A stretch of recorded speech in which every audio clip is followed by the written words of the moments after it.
Oh yeah, I am. That, yeah, I was just saying, sprite sheets are usually fine. I'm just testing something out with our like 2D node.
Alright, so this is definitely not what we want to happen.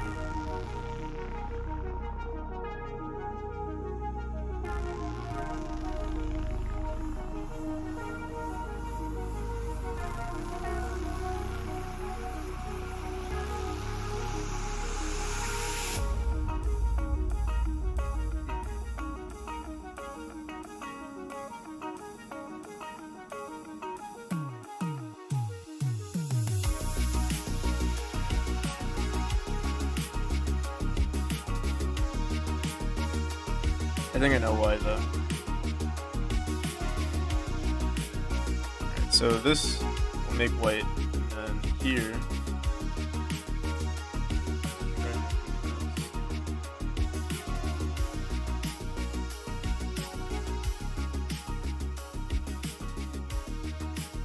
there a way to add some sort of alpha value here?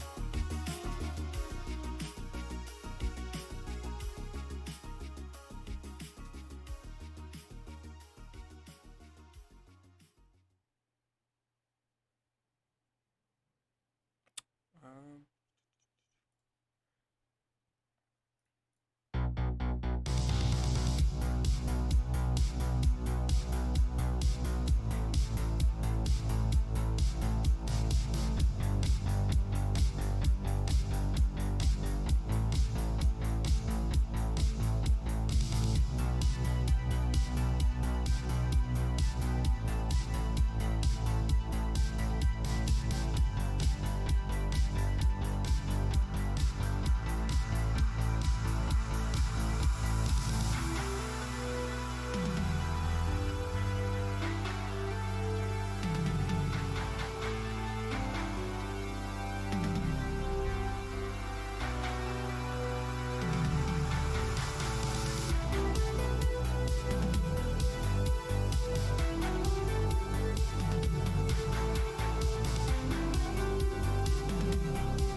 Yeah, with the way I have our light nodes set up, they are masks. So what you want to do with like light masks is you only want to bring light into the texture, but you only want to use white, and then you want to erase the white. Instead of like using gray, use white, and then you kind of just add alpha values to it so that it's more transparent.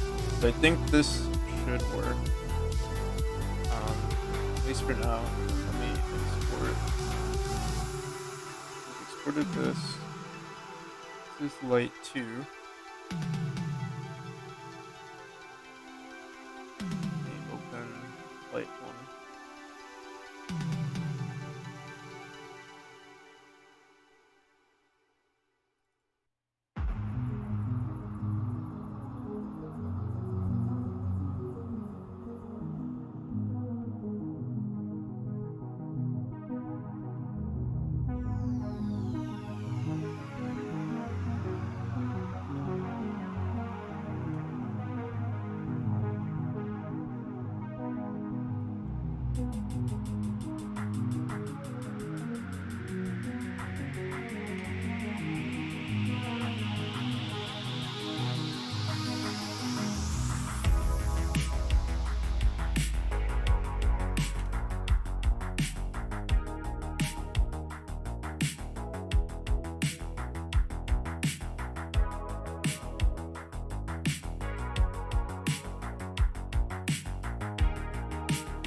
I wish there was a way to copy this alpha texture.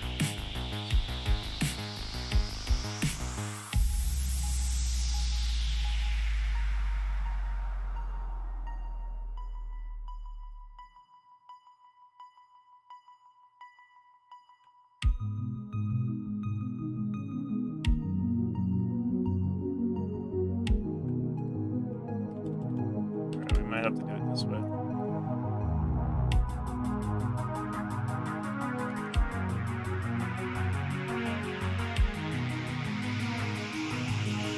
Oh no, this is gonna be very... Let's just try copying this whole thing over.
So yeah, the only issue right now is that all of our light texture nodes have different alpha values. So you'll see that it looks like it's, I don't know, it kind of looks like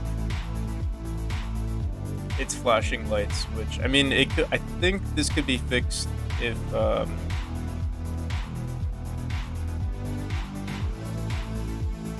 actually, I don't even know. Well, what's also strange is I'm not sure if the pixels are getting updated properly. Can't tell. You know, we might just ignore this for now. We'll worry about it another time. Right now I'm just, like, for our typical light texture, it's actually a really large image. Like, with a high resolution, so we might just keep that. Maybe add some particles to it.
Alright, so yeah, we can see it growing and shrinking. It's not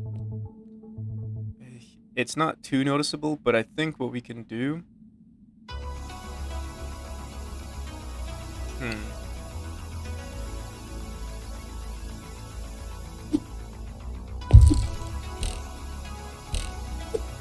So I think there's an extra light node here. Let's make sure we get rid of that.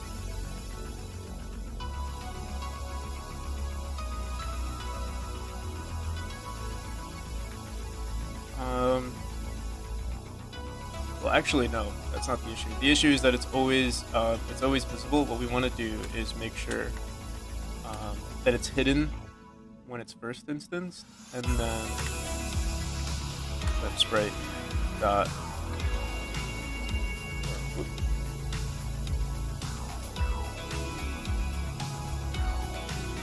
light 2D dot visible.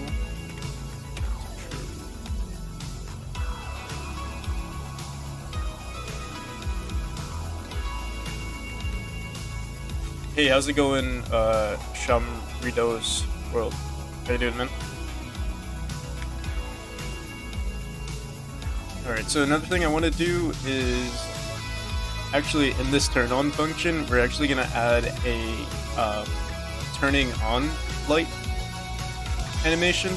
So right now, when we collide with this, it just starts playing the animation almost immediately.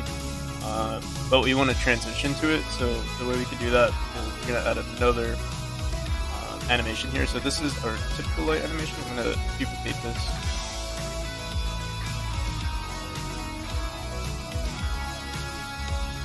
Call turning.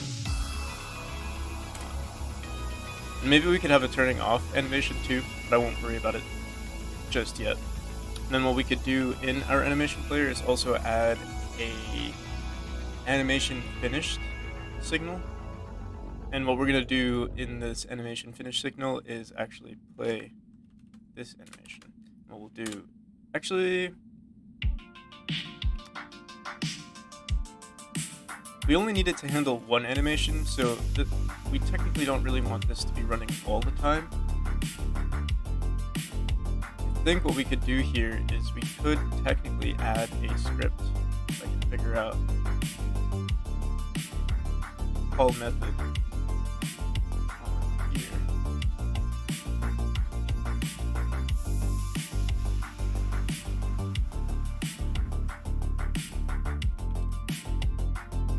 Yeah, okay. So we'll have another function called play light loop. Get rid of this signal. And then over here, put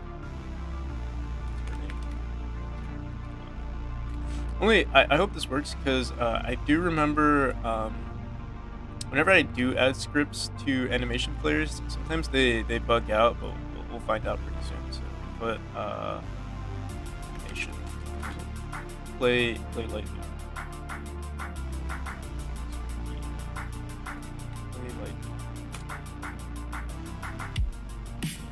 And we want to make sure that this doesn't loop here. And then animation player dot play light animation. And we also want to make sure that this only runs once, because technically our room switcher will run this code over and over again if we're colliding with the room. So let's just say, honestly, all we can say is we might want to add a variable to it eventually, but for now, let's just say if visible, or if light 2D dot visible, or yeah.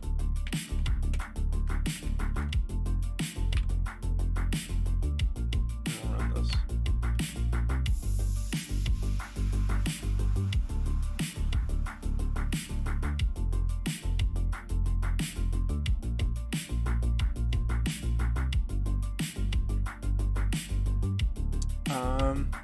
That's all we have to do. Oh, and in the turning on animation, let's just manipulate the scale here. So the first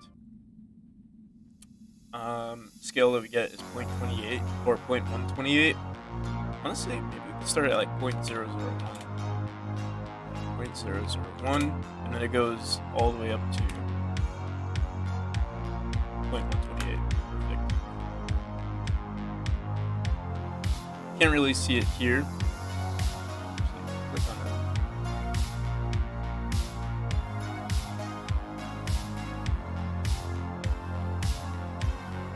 Oh, it's not visible. There we go. So it'll go from nothing to this scale here, and then once this animation is done, go straight here, and then it loops back and forth. Not having brackets is weird. Yeah, I mean, I used to, like, the first language I used was Java, and then from there I went to C++, and then finally I went to Python. And yeah, not having brackets was weird at first, but now, honestly, I love not having brackets. It's actually, it seems less confusing to me actually, because there's just less fluff. The tabs represent, like, you know, how deep in, like, you know, what's nested into what. So like, you know that these go in here because it's one indentation ahead of this one, and this is one indentation ahead of this one. I mean, it's the same thing with brackets. Actually, no, it's not the same, because in brackets you can literally have all of your code in one line if you wanted to.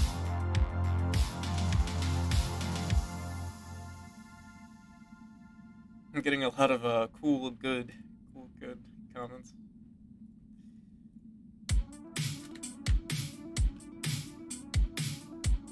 All right, so this should work now.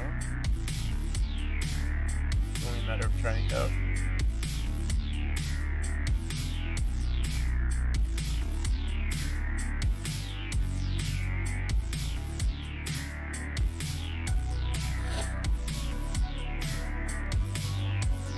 So, oh, wait. So it is hidden here. Let me push our player up a little bit.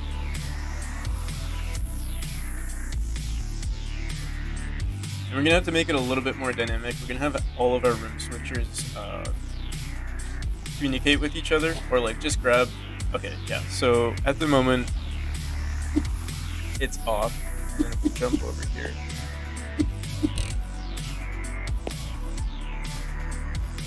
Okay, so we do see it growing. The only issue is that our player node has such a large area to represent their light that it could be a little overwhelming for the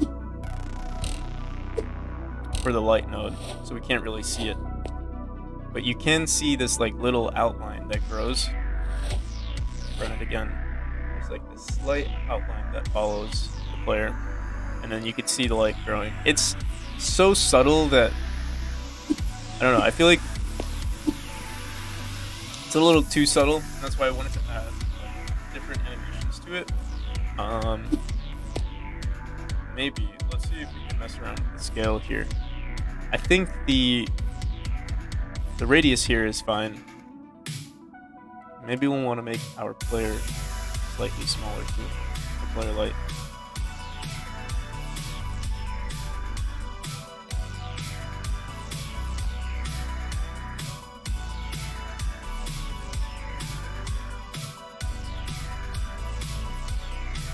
Yeah, that would be great. Portraits. I really like those glass like vials you made. I think they look really good. Anything in like that realm, honestly.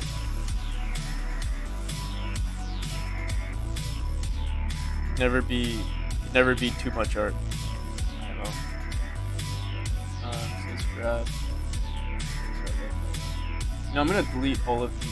Hopefully we don't bug out here. I'm actually gonna back.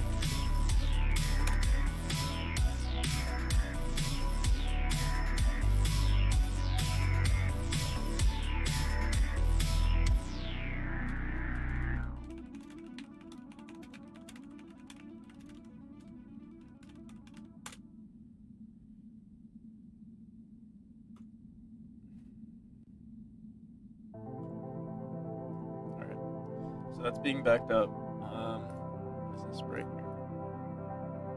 Oh, that's our player. Okay. Can dash light. I don't think we use any of these. And activate shader. We don't use it either. Let's remove can dash light.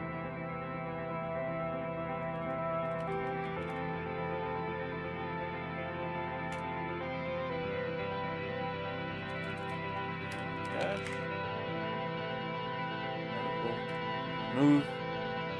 And activate shader. I think we still have in our game. Although I don't think I'm using it anymore. I used to use this as like a shader to show that we're entering the dash state, but it wasn't too important. So we're gonna comment. Let's just delete it. There's going to be some errors here. You know what? I don't want to handle that right now. Let's go into our TV, make this local. Let's change this to 0.5. 0.5 I think is about 32 pixels. No, not even. Whoa. Why is this one so much larger? Oh, so it's supposed to be 0.05. 0.05 is a little less than 32 pixels. We'll make that 48.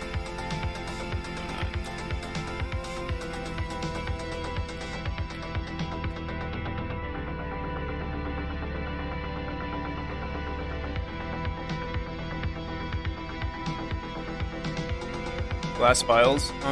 The things he made. Not glass. Maybe they're not vials, but they're like bottles and stuff. This stuff here.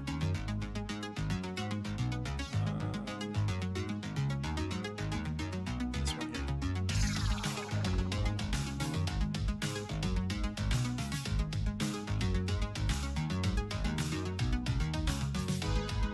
Okay.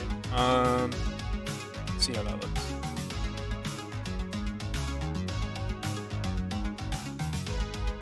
Oh, they're lamps. Are you sure?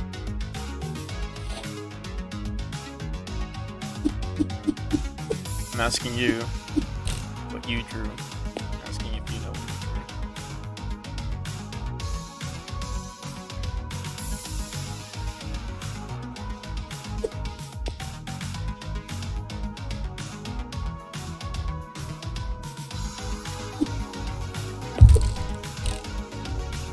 Oh, well then that's a cool idea for you. Like bottles and stuff you want to make.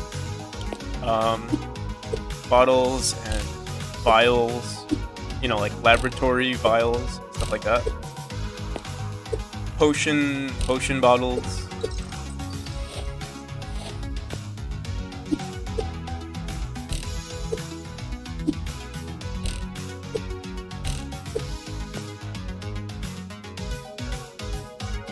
So that looks pretty good. I think we'll want to increase it in speed by like,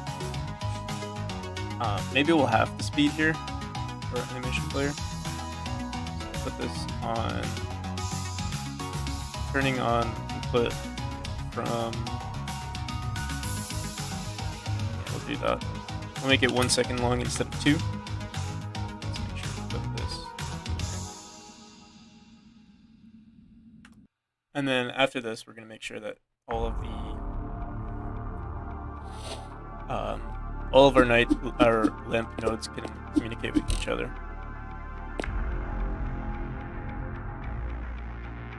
And you know what? To make it even more noticeable, I think I realized why it doesn't look appealing at the moment. It's because I think it's too slow. So if you put it in just increments, or just up to 1,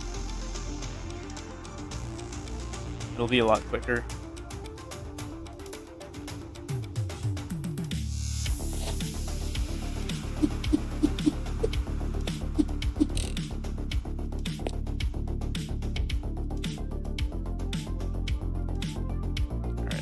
So I think it looks good. There's this weird, don't know why it looks like that.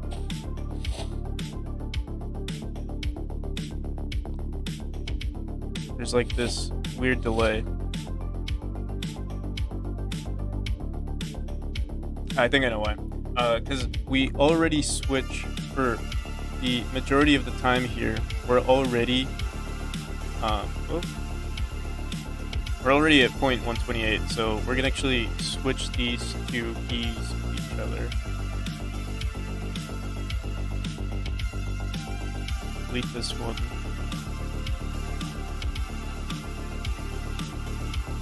Hit that one.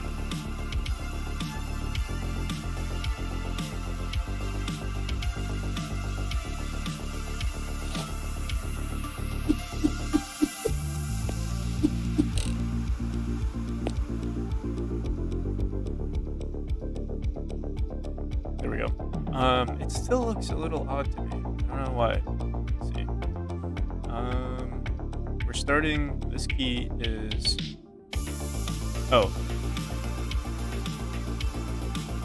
So we start at 0.128. Well, okay, so we start at 0.128, and then immediately this animation goes into 0.15. So it's like kind of teleporting right away. So what we'll do for the turning on animation, we go straight into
Alright, yeah, I think that looks good.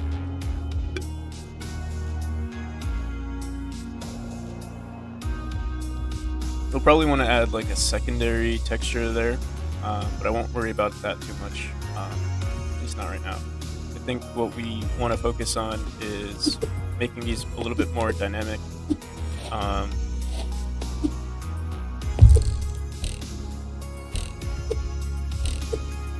So that means making this one, or maybe we can have like an inactive animation.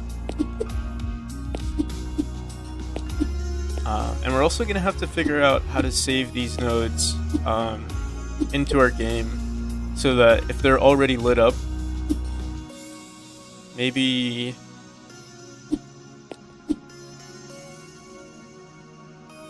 it's going to be hard to figure out.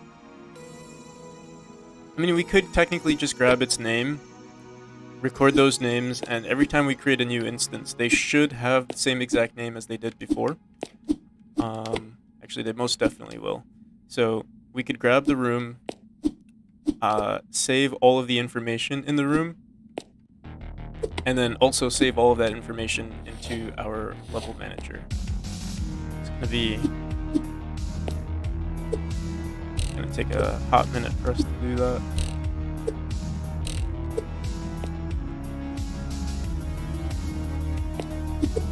There's this game that I played before. It was called Unepic, and one of the achievements that you can get from the game is being able to light up the entire dungeon.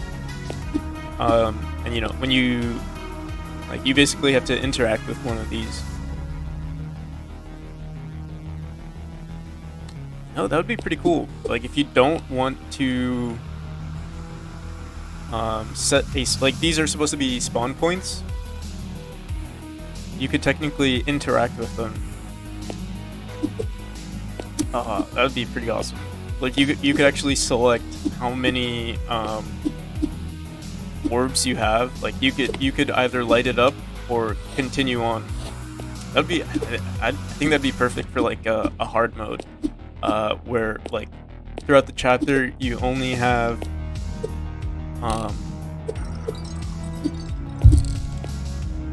like the ability to light up three nodes or three lamps, and those are your respawn points. If you don't use them, maybe you can get some sort of bonus, but you have to be like be cautious about using them. That would stray us away from the whole speedrunning aspect of the game, but it would be pretty cool. Yeah, so there is a story. It's not fully like fledged out yet, but there is a story.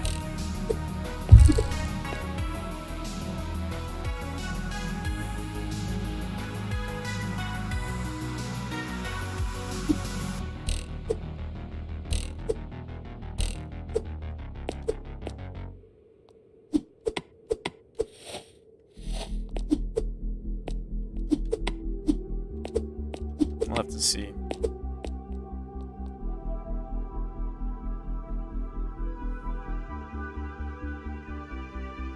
Damn, are these like...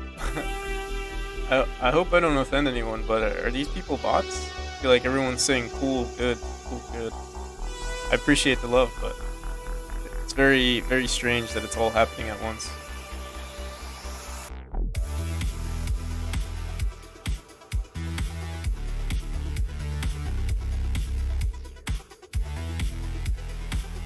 Jawad, can you say potato if you're human?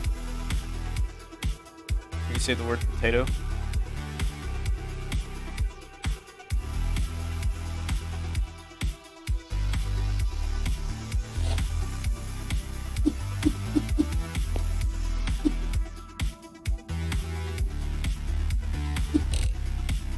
All of us are the same person.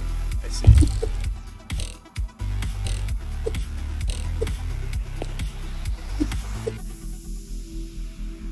All right. That's enough proof for me. I apologize if I offended you. I was just very curious. It did seem odd.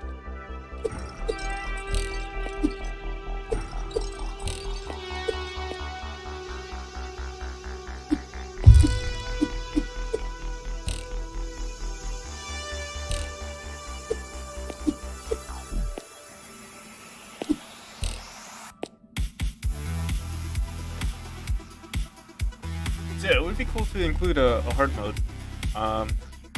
As if this game isn't hard already, we could even up that by a huge amount for the hardcore gamers. I won't do it today. I think the thing that we are going to focus on today is adding all of our lamp nodes to it. Actually, we're going to add all of our room switchers to a group here. Call this. Honestly, I should call this checkpoints.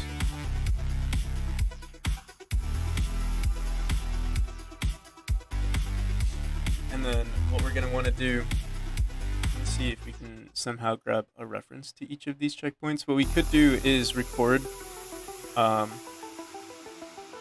might be hard to do. We could either have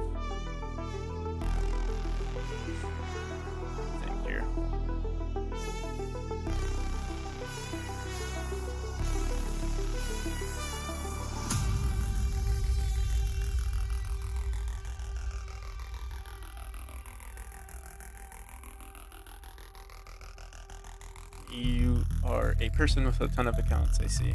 Is there a reason why you have a ton of accounts?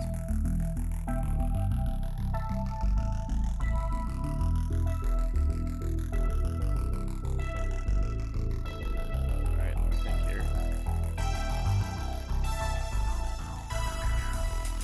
So, the main issue is that each of our rooms, we delete each of our rooms every time we die in them, so it's hard to keep track of which nodes are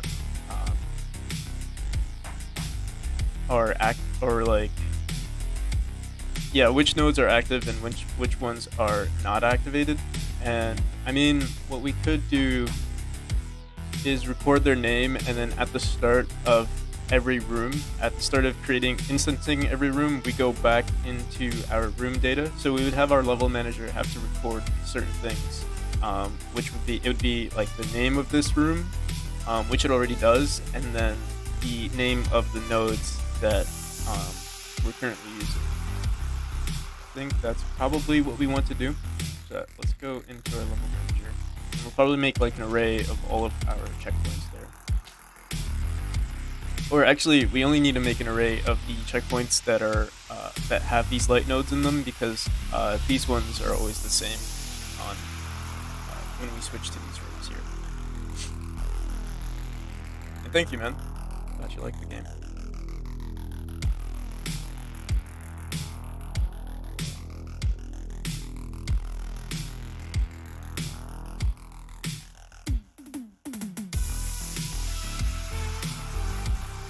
So, we do record our rooms here.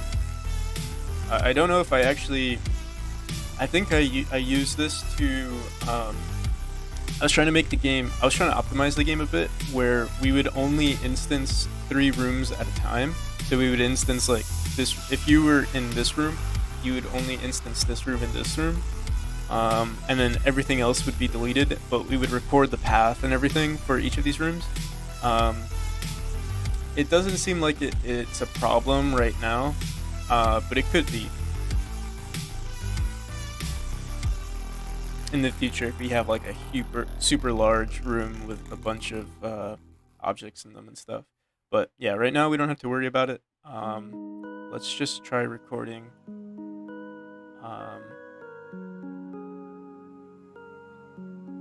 All of the room switchers, or all of the checkpoints that are in our game.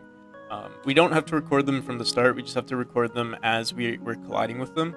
So we'll do var, and I think what we'll have to do is also record the room that they're in. So it'll be like, wait, let's actually just see first what the structure of our game looks like. Because I think if we delete a room and then we instance again, sometimes the room names could change. That's usually only if you have duplicates of the room or duplicates of a scene, but I don't know how it works if we... Alright, so this room that we're currently in is called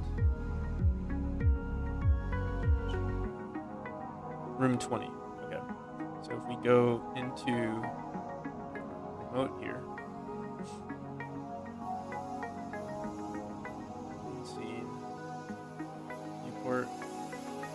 rooms. Room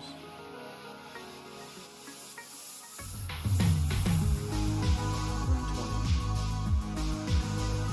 Okay, so let's die in this room. Oh.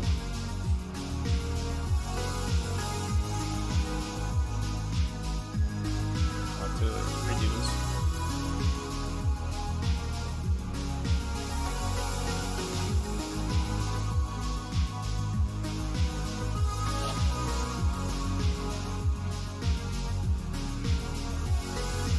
So this is room 20.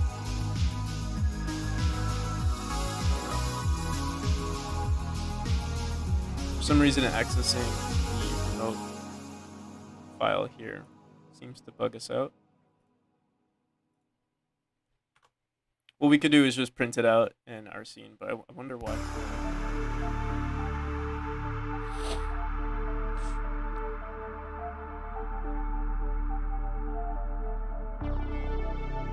Very strange.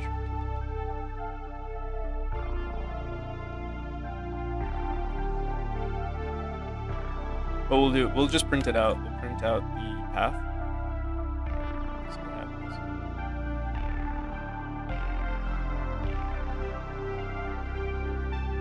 Put it into our ready function.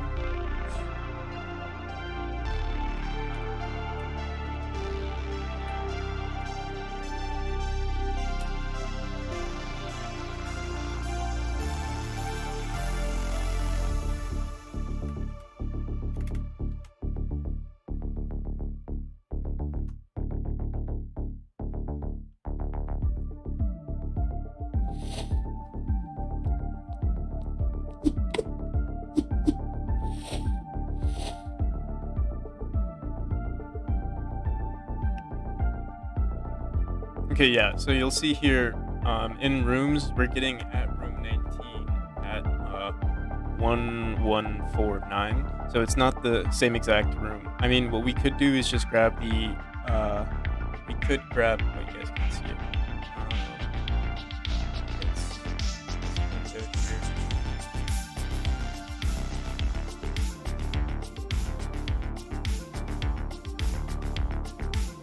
So yeah, you can see down here, we do have that room there. We could technically just we could record that somewhere here, because we do still have, I mean, there's the file name, and let me see.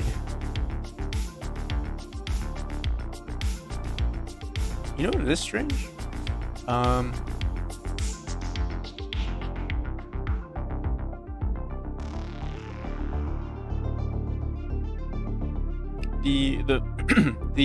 The way we get our file name is by grabbing our name, and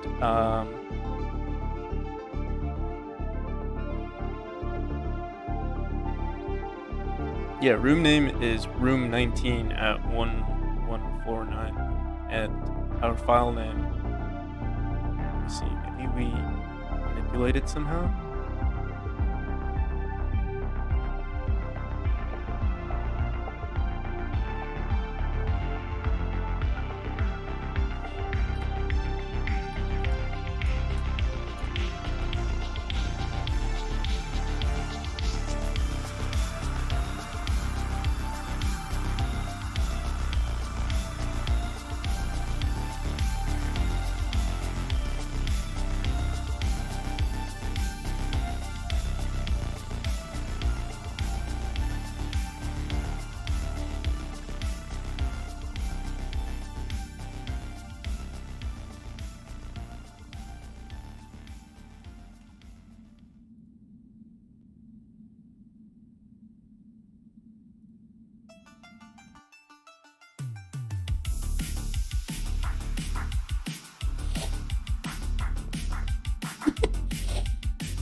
Yeah, it's called room 19 at so-and-so.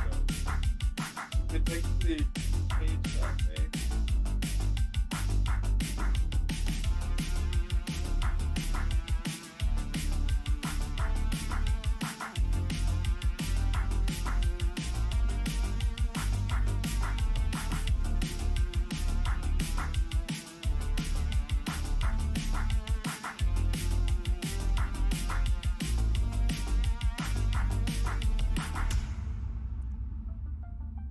I have 92 subscribers and 9 likes. That's 10%, man.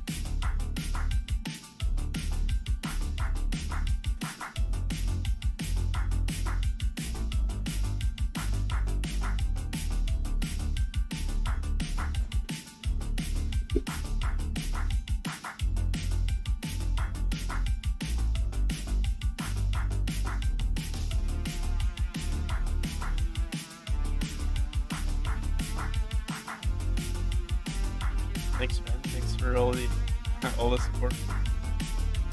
Although I hope I don't get like banned or something for subscriber manipulation or something like that.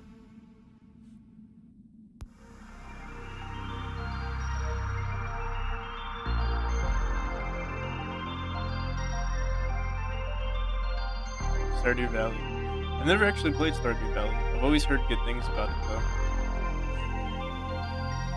I don't know what to do here.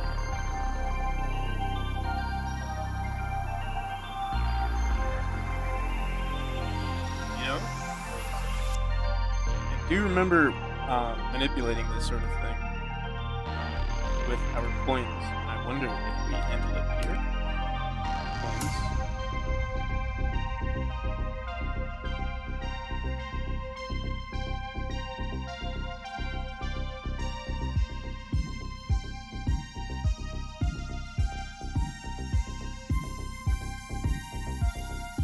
Let's see.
So, I mean, one thing we could do is is change the parent of our lamp nodes to the world scene. That way, it doesn't get deleted.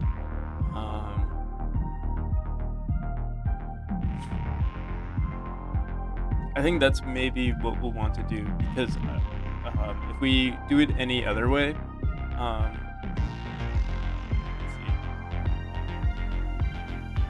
yeah, that's exactly what we did with these coins here. Is we actually changed it to the parent node to be our world scene, and then we add the coin. That way, it only stays for that one time.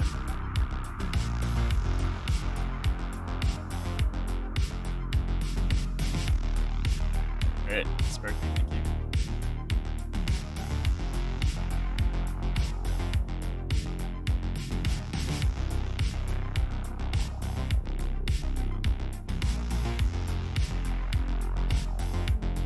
Oh yeah, that looks good.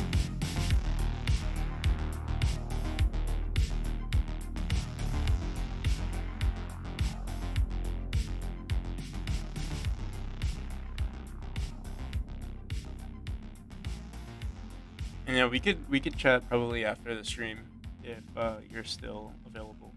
But there's no rush or anything like that. I was thinking of starting. I really wanted to do like a 12-hour stream of just me. I was just thinking about this last night. I was like, damn, if I just spent more time working on my game, I'd get so much done. Because like right now, I feel like I'm working maybe 4 hours a day. But if I could double that to like 8 or even 12, I would literally get things done 3 times faster.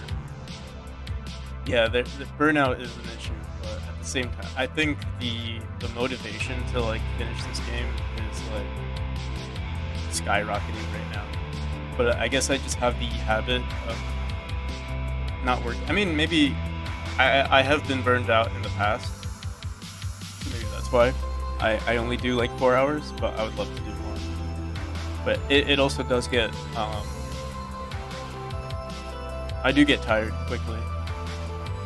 If I could just bang it out, take like, drink 3 cups of coffee, put some, the one thing I hate about YouTube and Twitch is that I can't listen to like the music that I really want to listen to.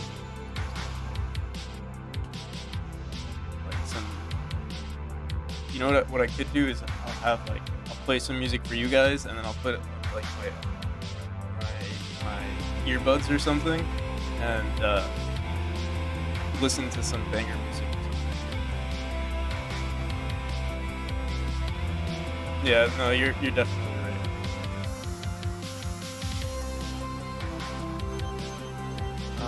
Okay, so yeah, I think what we're gonna do is actually connect. We're gonna want to connect each of our This is gonna be. I hope this is like the best way to do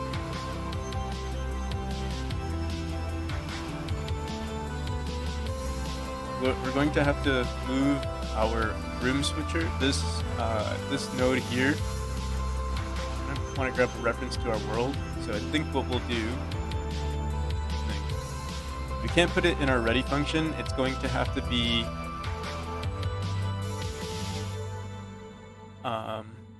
Oh, and this can only happen once. So what we're gonna have to do is have our world handle all of the changing of like of the children, and then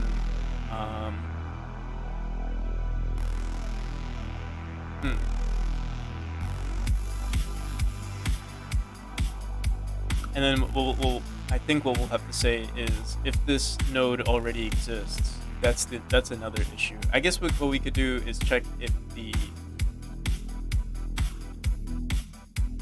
I really don't know. Twitch is less banhammery on for music. I see. Yeah, but I feel like YouTube. YouTube has been more. I definitely get more views on YouTube. At least sometimes. Sometimes, like the only time I do get a bunch of views on Twitch is like from my friend Titan rating me. But even then.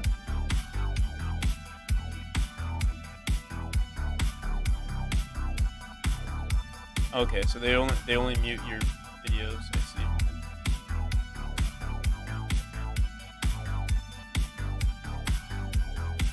Let me see. I actually want to see what Twitch does. I mean, what YouTube does. Can you play a song?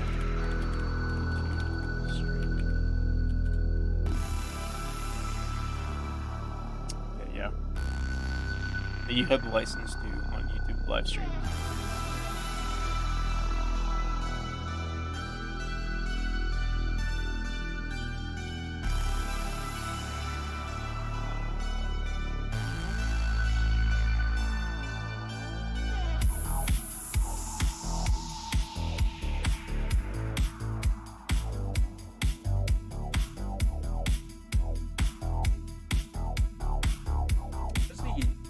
So blurry.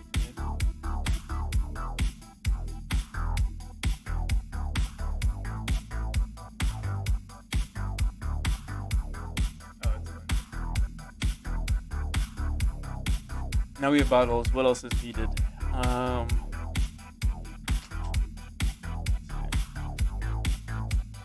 Wait, I just want to clarify the thing on the bottom of the sprite sheet. That's a fireplace, right?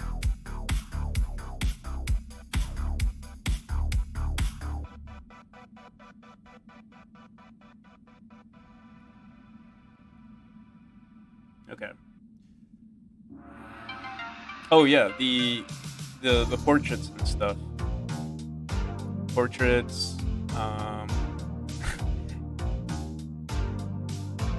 Yeah, I do actually remember asking that, but I just didn't remember if you said yes.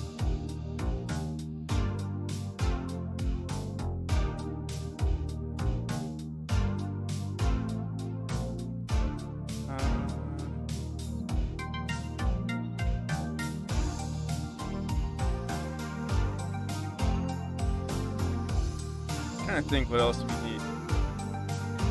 This is our living.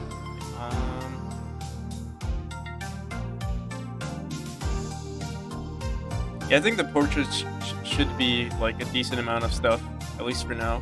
And I'll think of more stuff soon.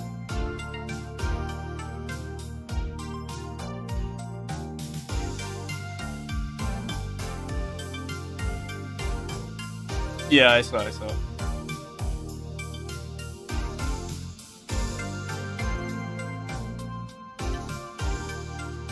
right, let's trying to figure out what we want to do with this room switcher.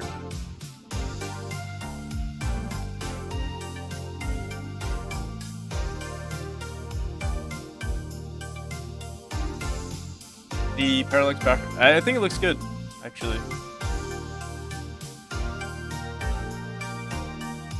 I've always had issues with parallaxes in the past. I'll have to see how it runs. Because I mean, it looks good on the surface, but I'm fairly confident there will probably be some sort of fix that needs to be hit. But I won't know until I actually try it.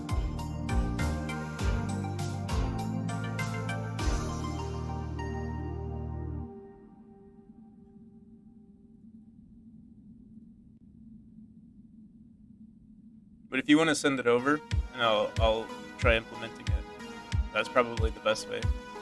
I add it, we iterate, we revise it, and stuff like that. But yeah, they should be in different. I guess there could be like a background. I don't know, because like there's already so much detail in the game. I wonder if the background will take away from that. We'll see.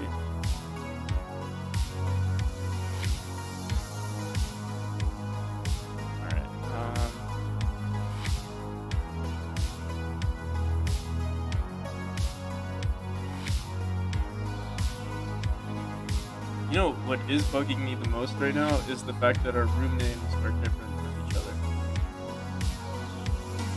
When we first instance our game, it's fine. We get room 1, room 4, room 5, and then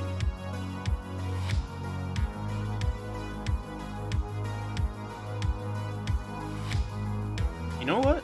How about we do this? We already know what room is being instanced here. We could just change the name almost immediately. And you know what? I think that's probably what we do.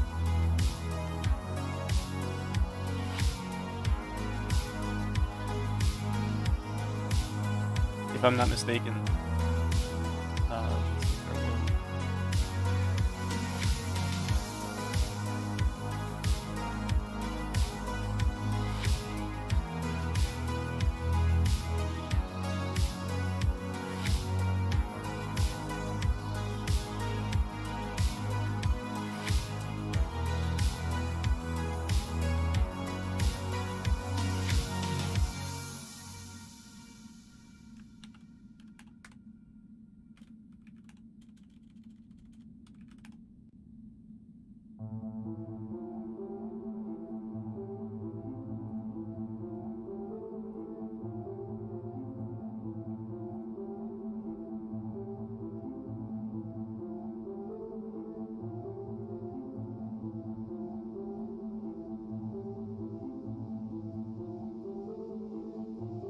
Here, wait, let's do this.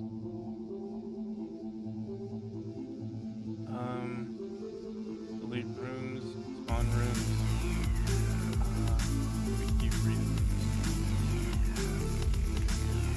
Current room.queue free. So over here, let's just print out current room queue free name.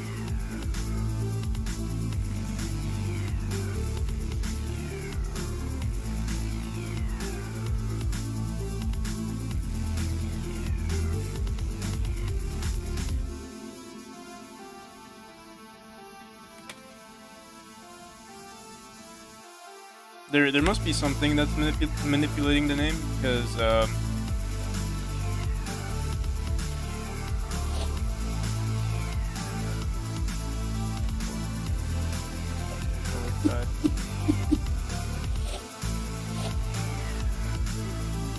okay, yeah, because right over here, oh wait, no, this was from our first instance. Let's die again.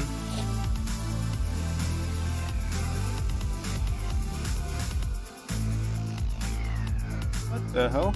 Now it's named.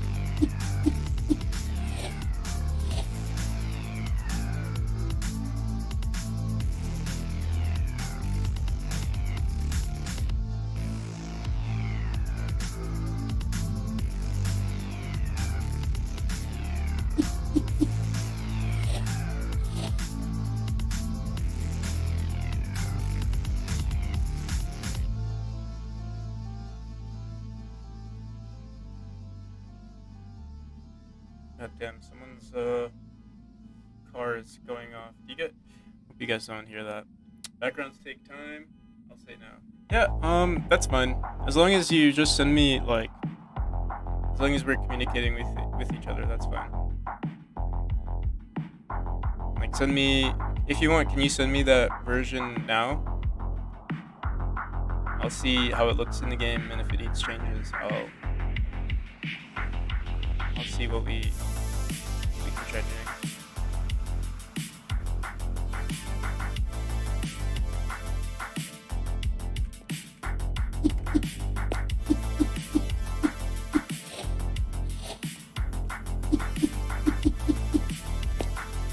Oh wait, it doesn't need to be a tile. It just needs to be an entire image.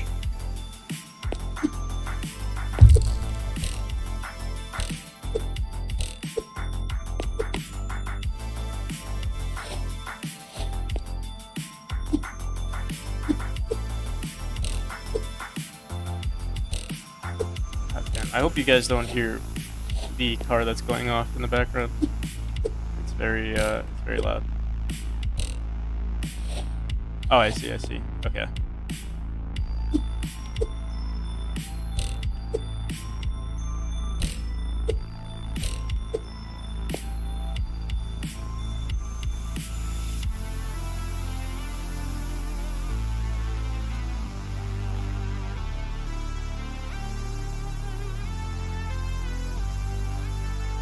Alright, so one thing that's very strange is that it's saying room 19. It's saying that it's room 19, when in reality... Oh! It is room 19. Should be room 20. Maybe that's why we were getting the naming issue. Maybe it's supposed to be room 20. Maybe. Yeah, there we go. Okay. Wait, let's... Again, room 20, room name.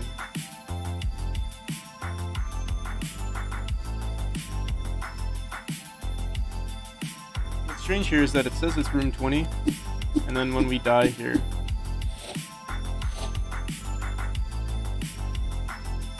it says current room name is room 20, and then room name is room 20 at 1465, and then die again. And it's room 20 again. So I think what we could do...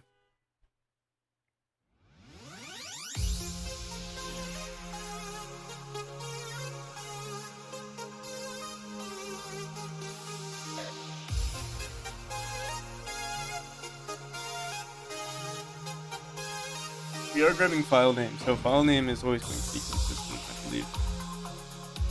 I hope.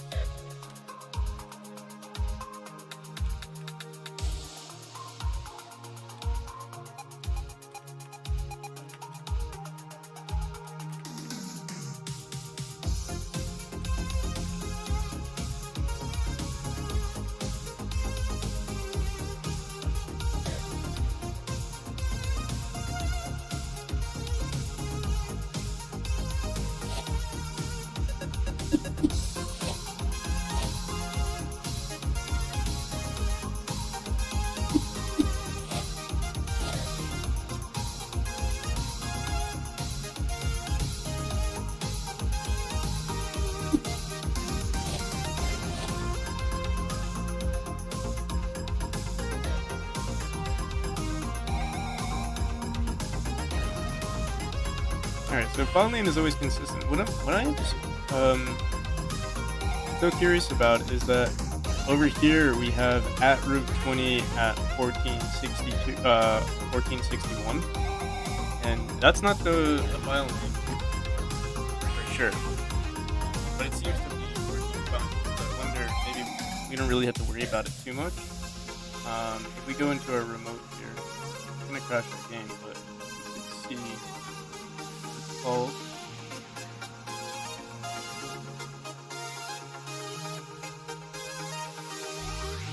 and it is called room 20 at room 20 at 14. You know what? Let me just Google this. Godot name at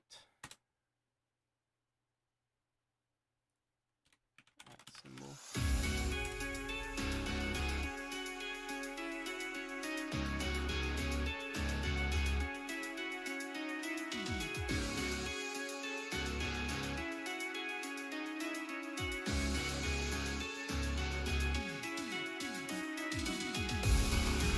Oh, okay, so that's pretty cool. I actually didn't know this, that the at symbol actually gets stripped from the string.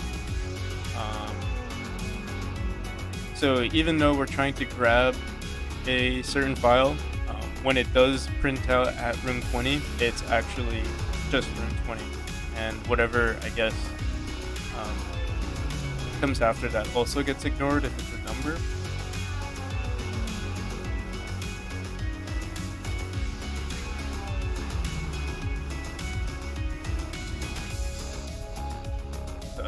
That's good to know. So we don't have to worry about that.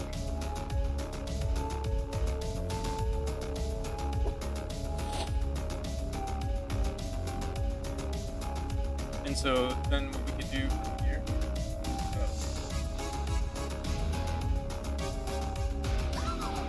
Yeah, we'll definitely add it to our world, and we want to do this at the start of our scenes.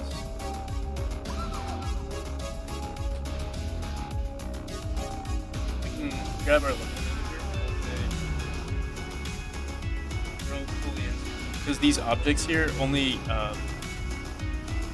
they register after our whole world, or actually before our whole world is instanced, or the ready function gets ran. So in our ready function here, we can say if world doesn't exist, or if our level manager world says otherwise, we won't add it to the world again. That's what we'll do. That way it's always in the game. We'll have to, we'll still need a signal, and I think we're still gonna record the current room that it's in. So maybe in here we'll actually have a variable that says var current room. Oh, current room is equal to null. We could just say current room is equal to get parent, or no, current room is equal to level manager dot current room. Okay, and we'll do here in our room switcher. We'll do it in our ready function. We'll say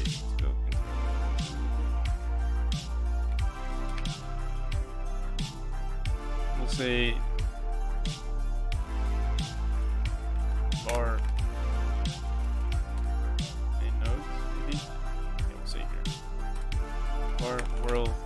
You could actually just check if world scene is equal to null. I think we set world scene once here. World. But we also want to make sure when we switch to a new world, this value is going to change. So we could get some bugs here. We want to make sure of that. For now, I'm just going to put it here.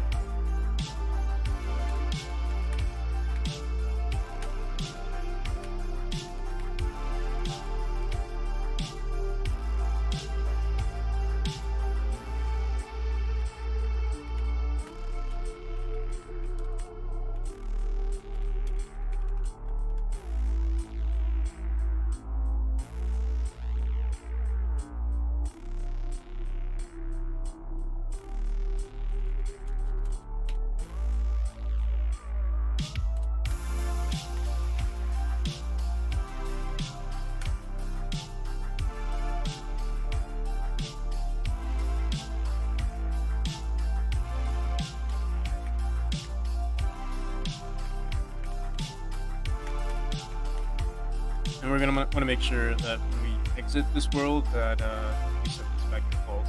But for now, in our room switcher, if we're only going to want to add this child.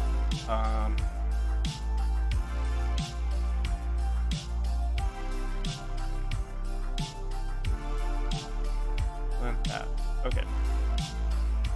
So what we could do is if not world level manager dot world instance. If not this, let's just say if equals to false. Then we'll do this. But we also want to add this to our world instead, so we'll say level manager dot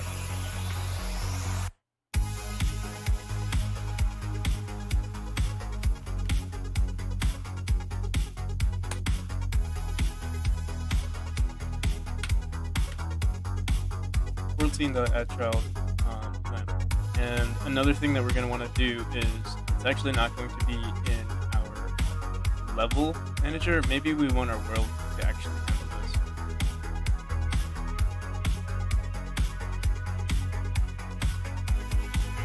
I have no idea what that is.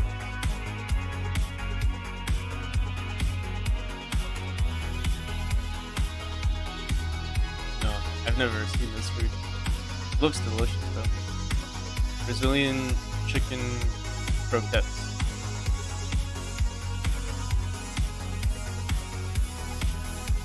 Oh man, I'm getting hungry now.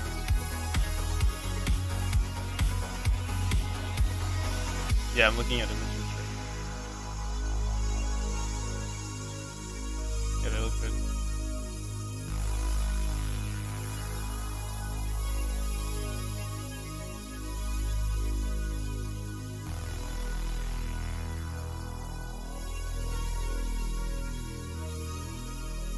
Savory dough shaped into a drumstick. Oh man, I'm getting hungry now. I haven't eaten anything yet today, but I also woke up relatively late.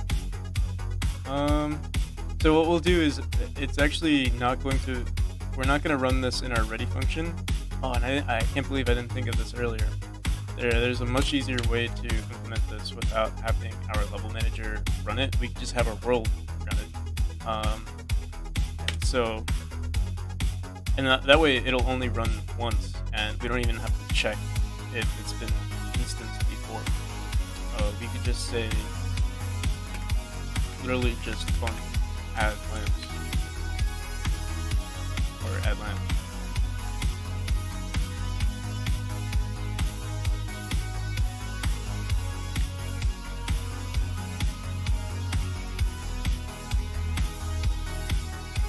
And what we'll want to do as well is we're still going to want to add all of these rooms to a group.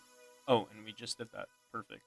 So add lamp var lamp is equal to load instance subconnect clear. Level manager world scene dot add lamp. Add child lamp. Okay. And we're gonna want to make sure that we update the position. So right now we'll say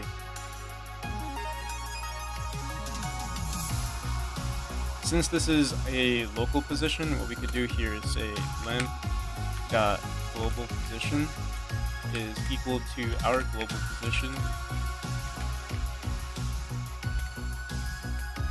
plus the sphere.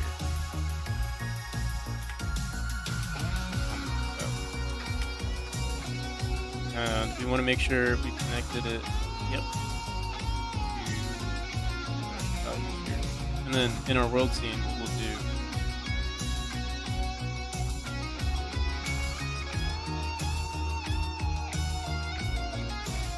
create a function called add check.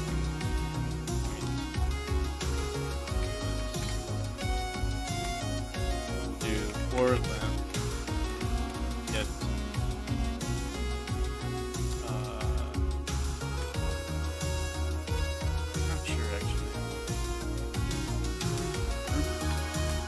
there is a function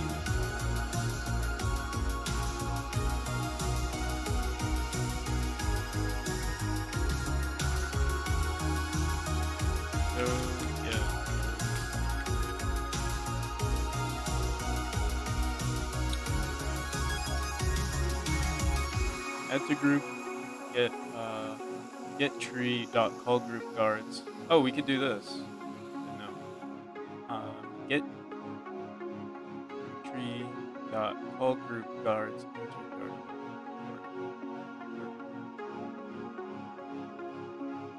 So do our world here.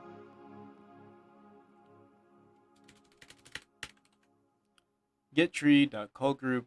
Obviously we're not using guards, we're using checkpoints.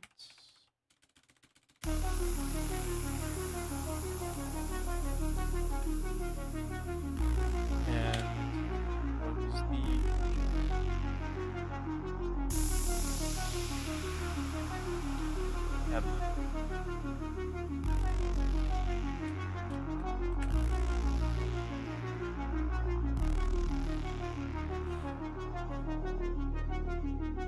BT. Yeah, I really do need to up my Twitch game.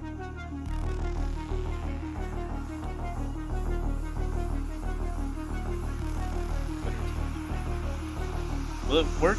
Will it work for if I'm using what's it called? If I'm using OBS and Restream. Leave this window open so okay, yeah, I'll edit. Unless I forget. Okay, so it should work now. We're gonna remove this ready function. Yeah, we are gonna remove this function here.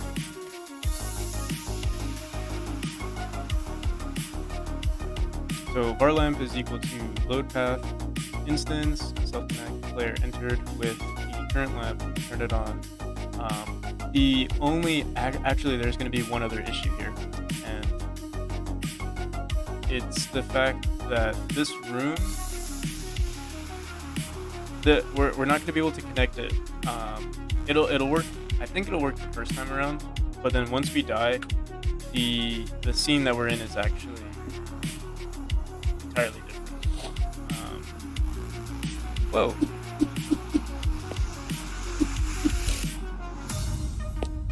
Not even here anymore. And the reason why it's not here anymore is because we never put it into our ready function.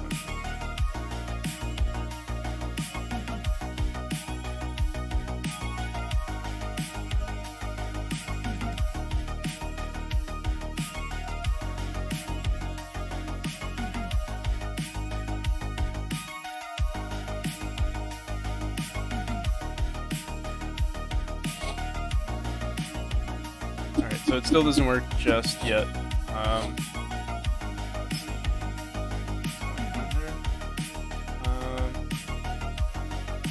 Room switcher. It is in checkpoints, but we didn't capitalize it.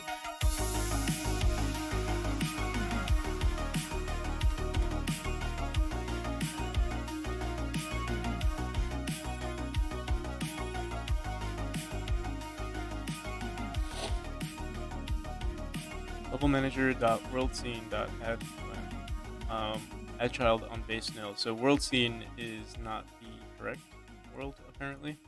Let's see here. Dot world scene current world. You know, we should change this to current world node.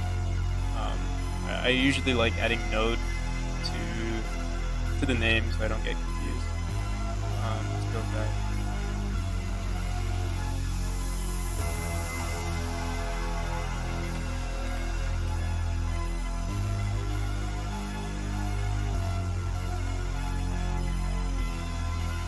Oh yeah, I feel like the portrait's really fun to make.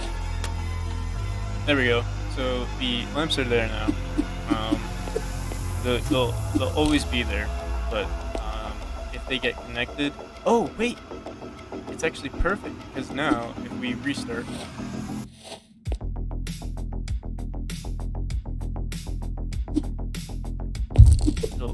it'll always be there, but we still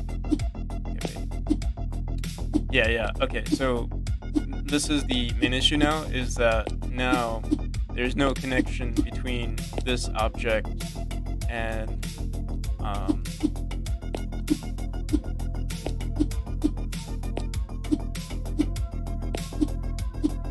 and our checkpoint there. So what I think we'll have to do now is, well, we can actually rename these lamps to match the title, or like match our room switcher name, and that's what we'll run on in the ready function.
We'll have to grab the room names. We'll definitely grab the room name for our lamp, and we're also going to want to add the current room switcher name too. The room switcher name is going to be the same for the checkpoint name.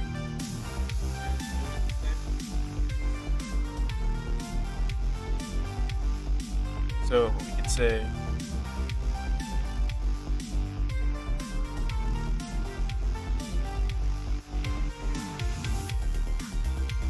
in our ready function, we could say, actually we can't put it in our ready function.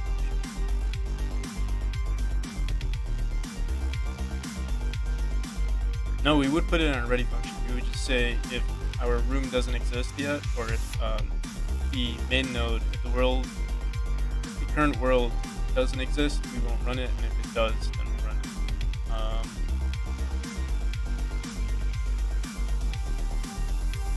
Connect clear.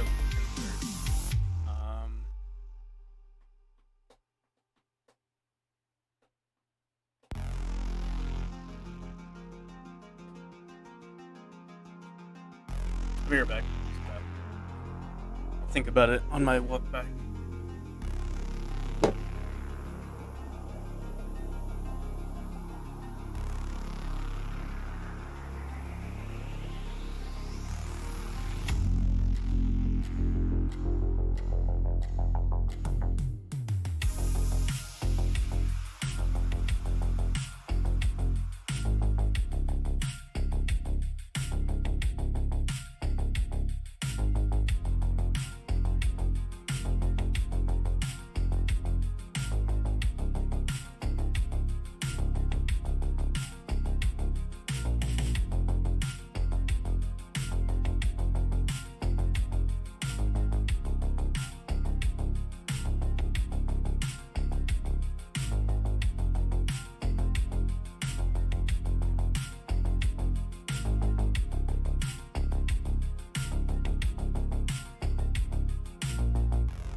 would we grab a reference to this?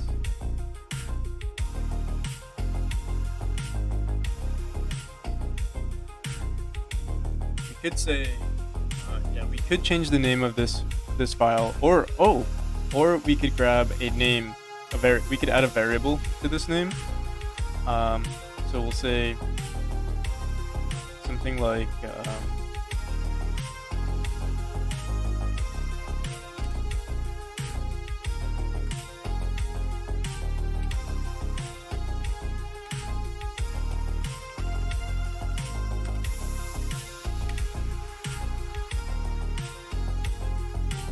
we grab a reference to this room. That'd be ideal, actually, or a reference to this exact node. Say current. Another thing we could do is add all of these checkpoints to our game. The same way we added the lamps to the world scene, we could do the same exact thing to our room switchers. But ideally, I think it'd be nice for us not, like, in case there's other objects in our game. I don't want to do this for everything. So it'd be nice to figure out how to do this from each of our checkpoints. Should really change the name to checkpoint instead of room switcher.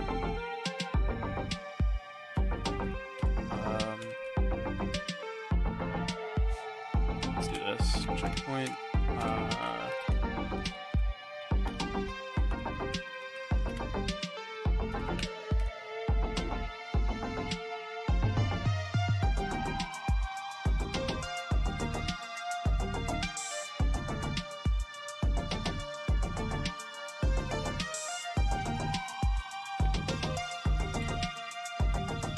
So if we grab our path, I think it's always going to change. We can't add it to an array.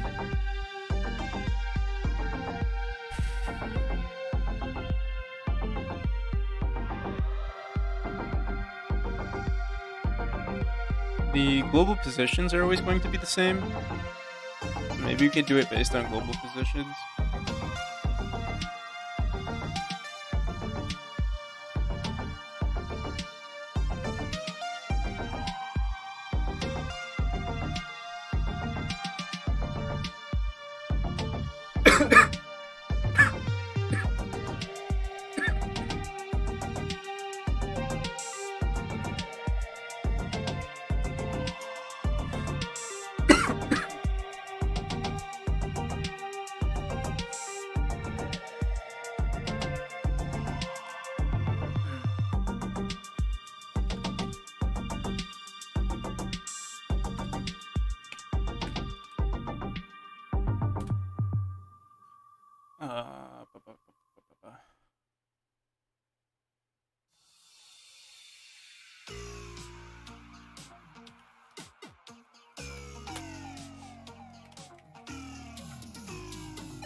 I recognize the portrait.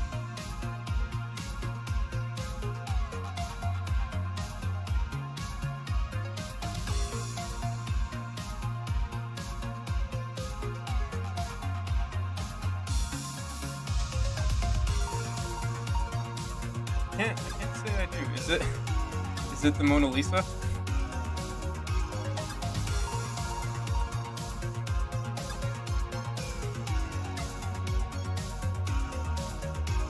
Nice, nice.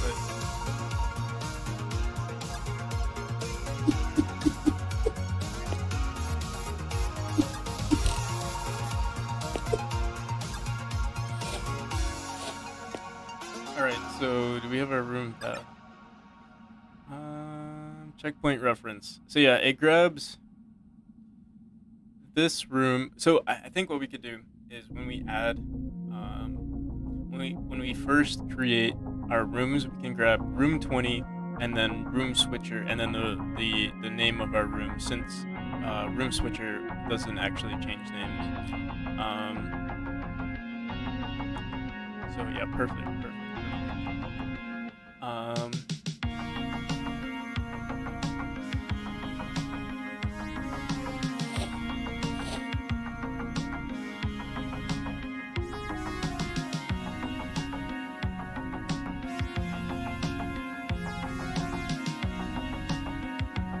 Current room is always saved, so I think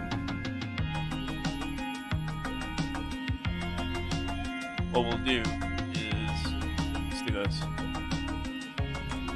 If room,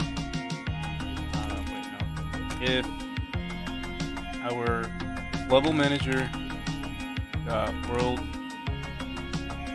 current world does not equal null.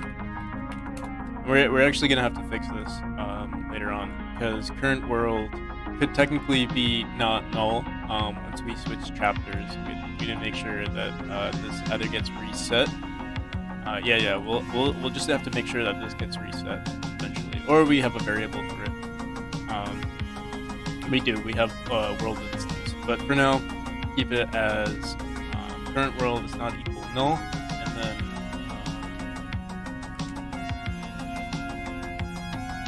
if it's not equal to null, we're gonna want to grab. Oh, and over here we want to make sure that we set the name of our lamp to something else. So over here we'll say lamp dot. We set the new name.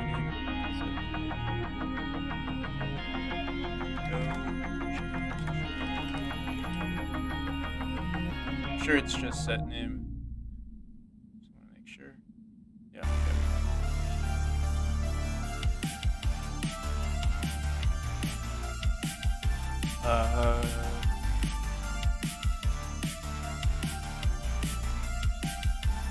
So over here, lamp dot set name.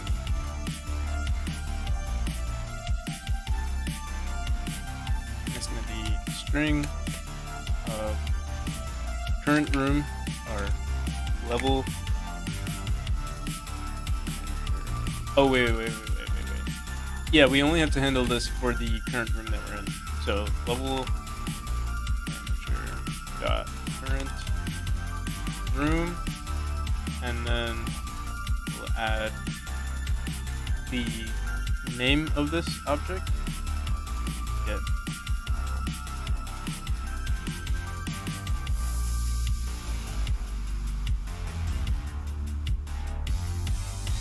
we don't have to grab this checkpoint reference.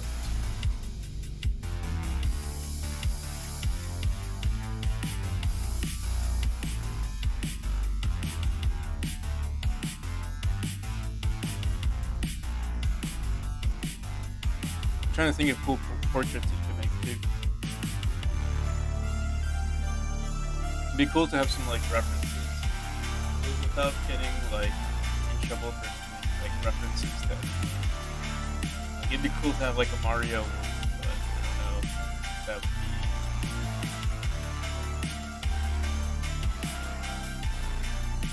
But yeah, I think Mona Lisa was good. You could do like screaming, if it's even possible. Screaming Man, like some Van Gogh or stuff like that. Well, that might be cool.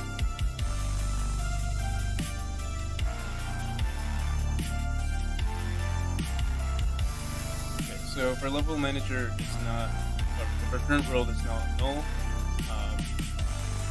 we want to grab this lamp again. So what we'll say is if lamp,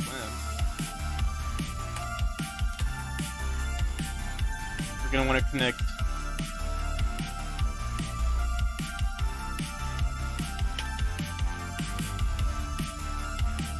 could technically do this. Tree. Get.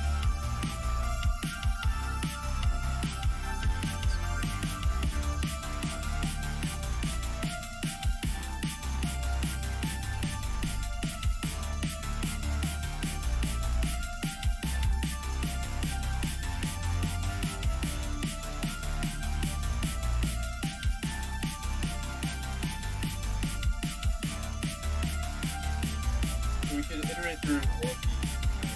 I wonder if we can just grab. I wonder what's more efficient. You just grab the node.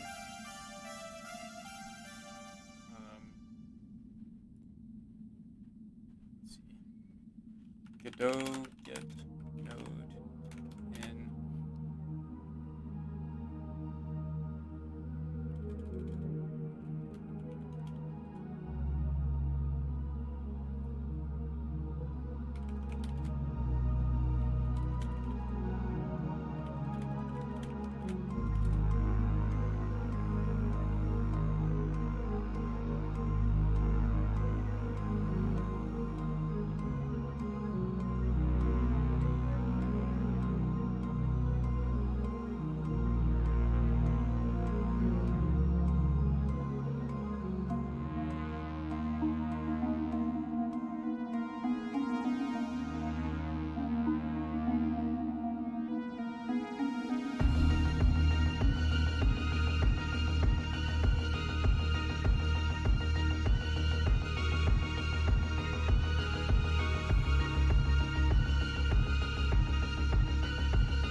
So I think this will probably be the best way to do it.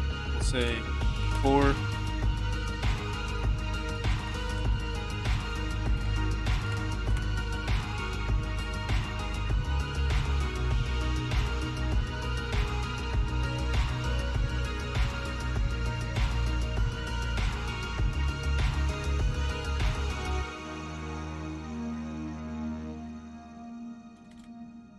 lamp and get tree, get nodes in. It's not a checkpoint. It's its own thing. So we have to go back into our lamp and we have to make sure that we add this group here. We'll say checkpoint lamps.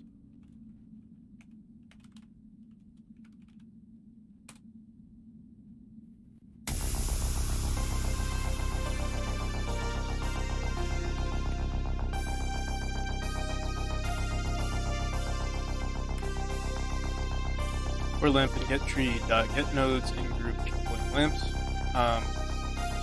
What we actually want to do is we want to add this to the checkpoint lamps. For now, it's fine.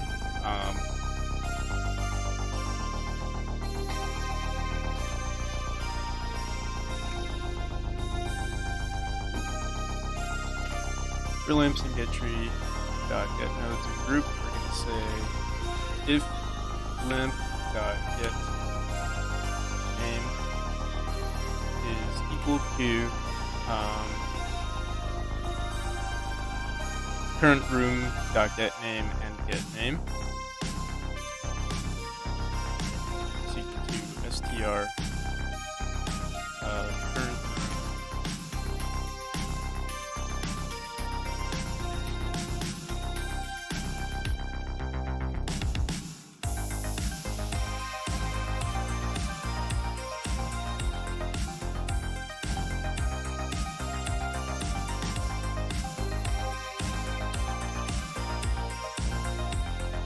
We're going to say self.connect player entered with this link.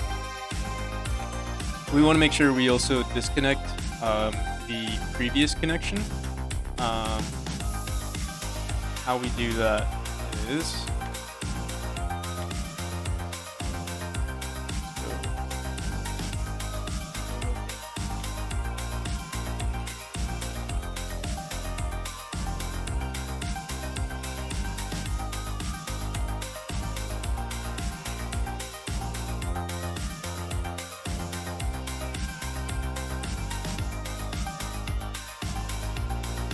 Oh, okay.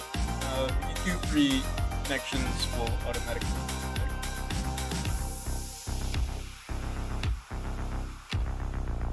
So we don't have to worry about that. Although, but the lamp is already. Well, I'm not gonna worry about it. Self.connect. Player entered with lamp and turn on. Okay. And this should work properly.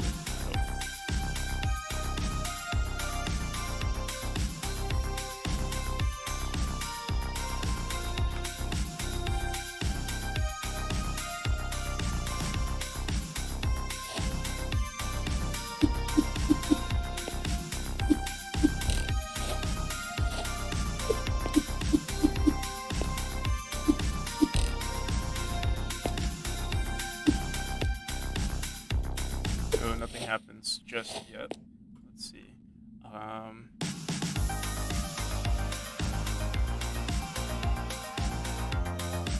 Self.connect player insert lamp turn on.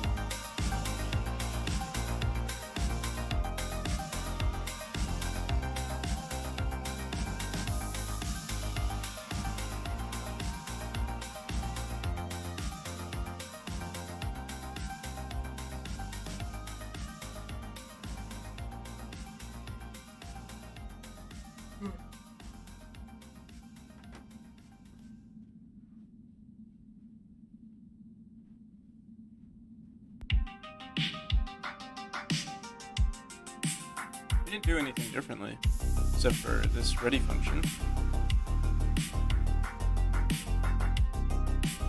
Oh, but we did die, so maybe that's what the issue was. Let's close this and run it one more time.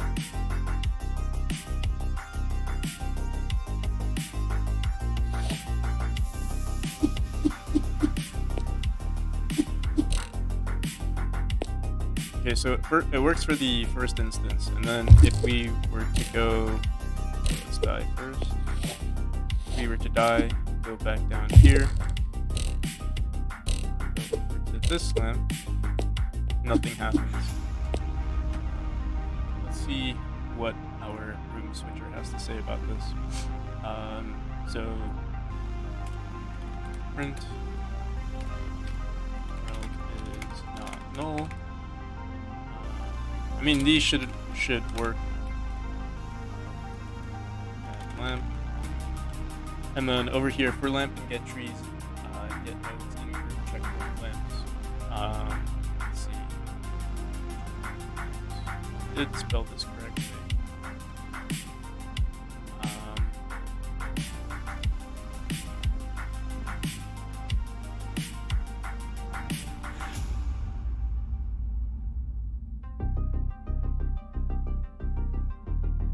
Going to do, let's see, print get nodes in group.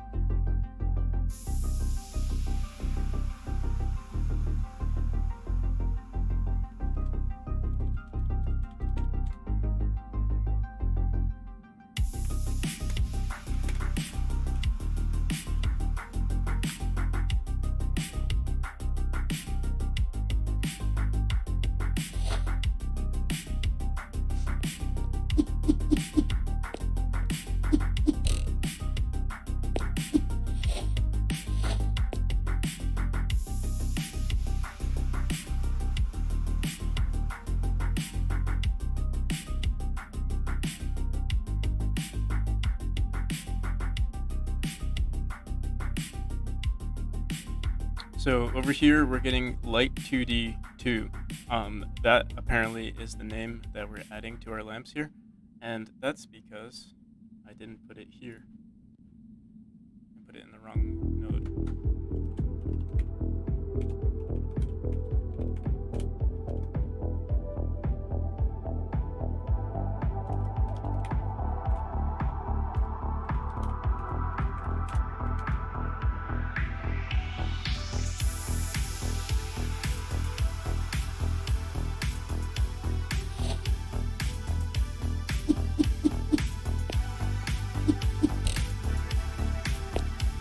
Now it turns on if we die, stays, and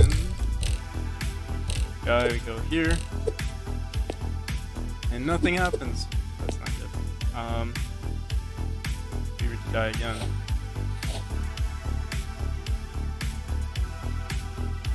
It's grabbing room 20, node, 2D, and then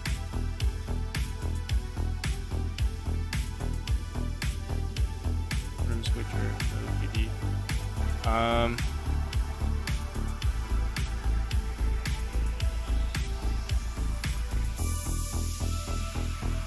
So it's grabbing the reference to each of these rooms. You know what I think I do? It's possible that in our level manager, let's see here.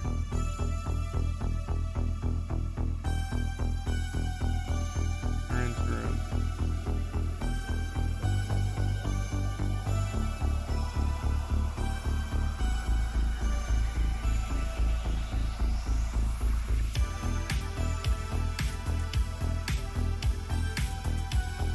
Do current room name, but then room switcher node, this is going to be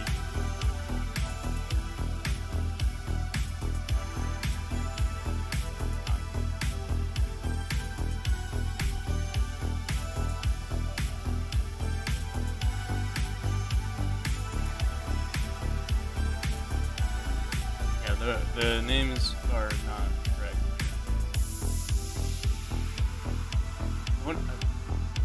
This was something that they've added to the one of the recent updates, because this was never an issue in the past.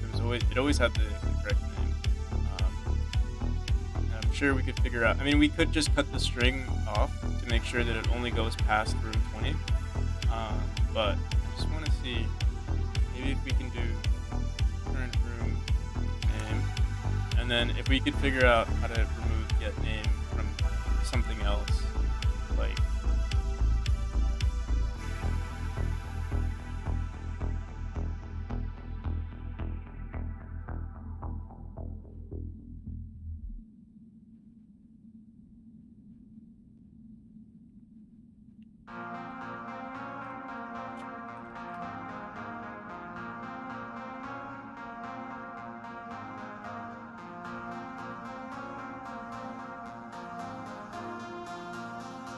You know what I just realized as well is that it shouldn't be current room name, because we're adding this. We're actually going to want to grab the parent name, and we can't do this. Yeah, we can do this here. We'll just say get parent dot get. Technically, we have to do this. Name, but get name here is going to have to be something else.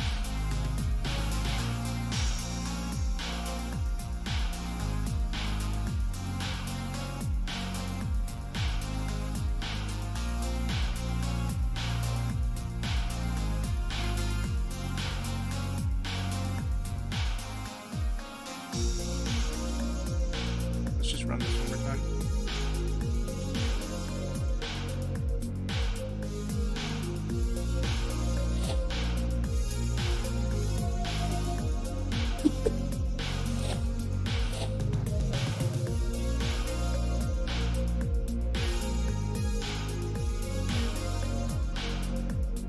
So yeah, we just want to cut off this over here.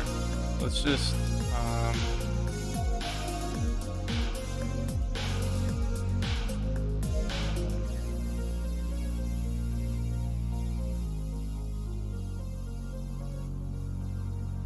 let me just Google it really quick. Godot name includes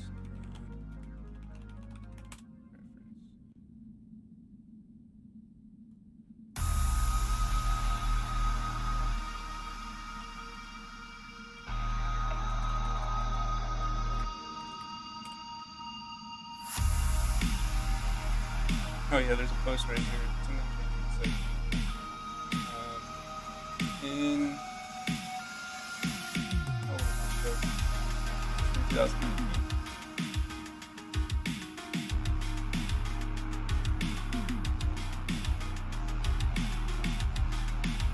I mean, what we could do.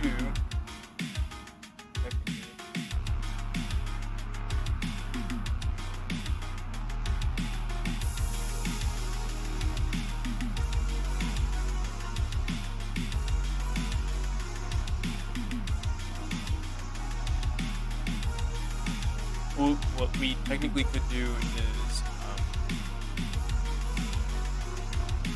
in our room is rename all of these once everything is instanced.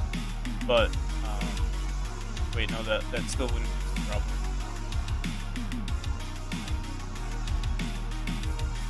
Yeah, let's just cut down. Let's cut down this name.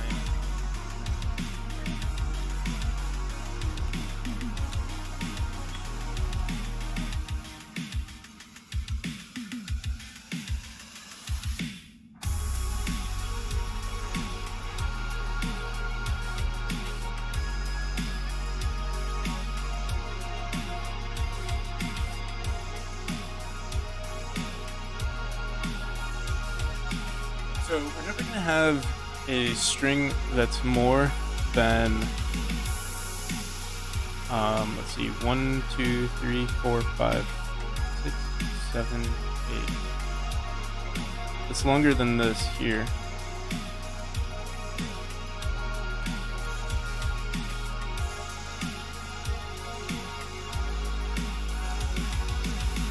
So this is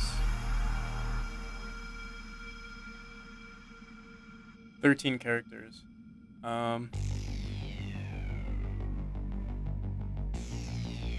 We can cut it from 0 to 13.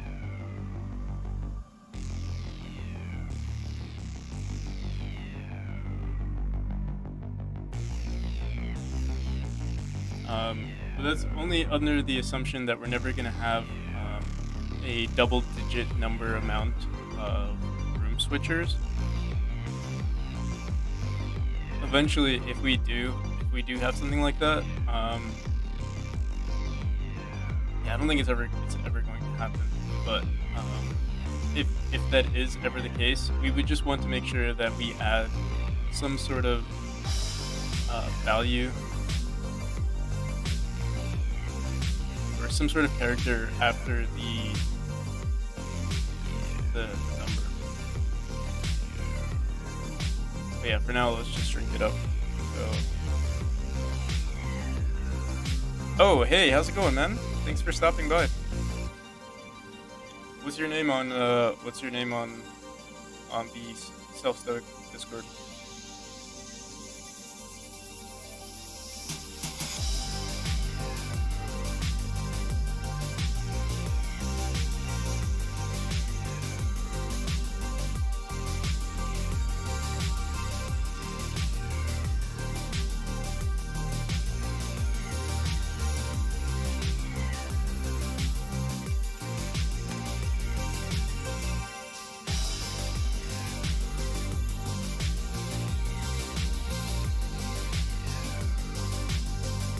Oh, you're Rapunzel. How's it going, bro?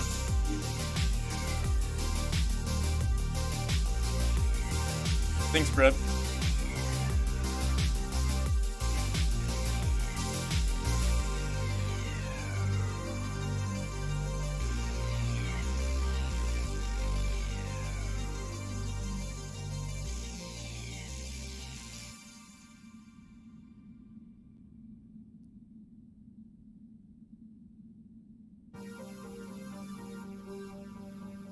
Thank you for all the love, guys.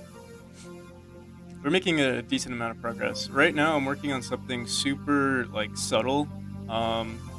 Basically, all I'm doing right now is making sure that our lamps turn on when the player collides with them. And, I mean, we have that working properly, but the only thing is that we want to make sure if the player dies in this room, when the player dies, we delete this entire section and we create a new instance, but we want to make sure some information in these rooms are saved. And that information is basically just these little blue boxes here that place the lights. So it works perfect. Oh, wait.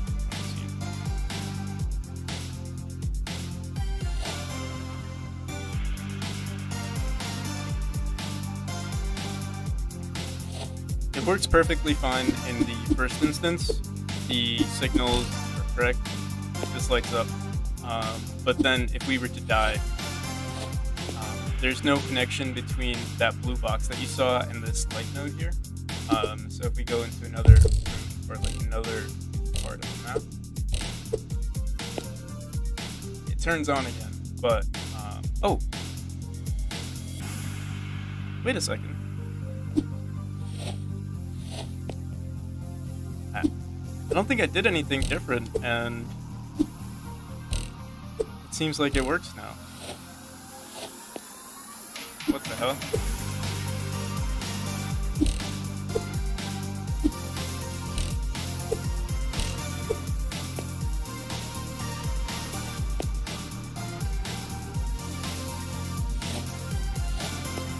The way we'd have to check it.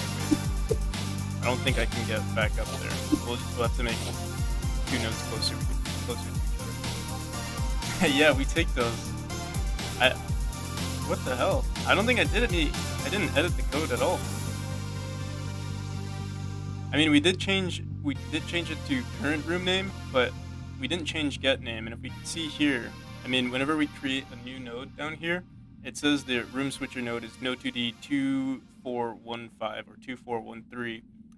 If we die, I'm pretty sure that changes.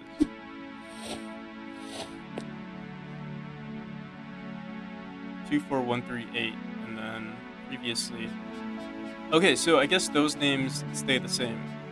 It was literally only the room itself that had its that was giving us some problems. So yeah, we were gonna cut down that string, but I guess we don't have to anymore. All right, well, yeah, we take those. That's awesome.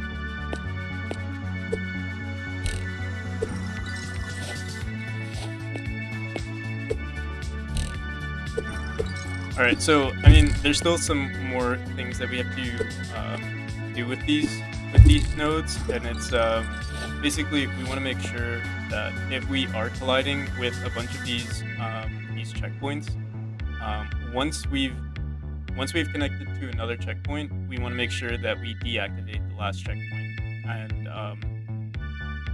what I mean by that is we want to deactivate the lights that are connected to them. So here, I'll make 2 copies, one right here, so we don't have to keep jumping around to test it out.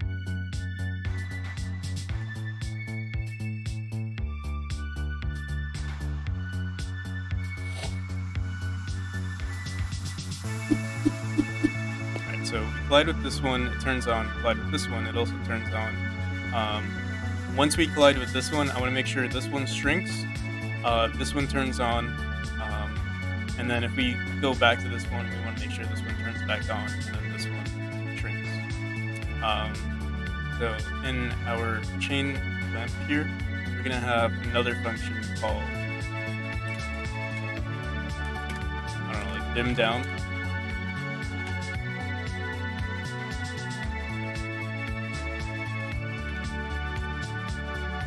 And another thing we're going to want to do is when we do collide with one of these room switchers, we want to grab the group of our checkpoint references, or do we have a group for these? Yeah, we do. Okay. What's strange here is that we actually don't have anything for our it's not monitoring, or it's not monitoring anything. We might want to make sure that it does monitor, so that way it can handle its own its own states. Usually, what I do is I have our player handling a lot of key collisions for the most part, just so that it's there's not so much happening on our CPU. But for this particular case, I think we do want to keep it there.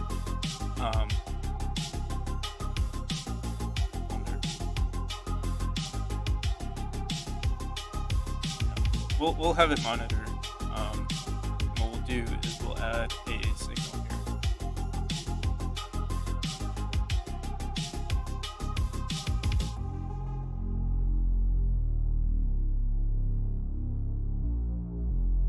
here. And on this signal, let's make sure that our room switcher has the group checkpoints.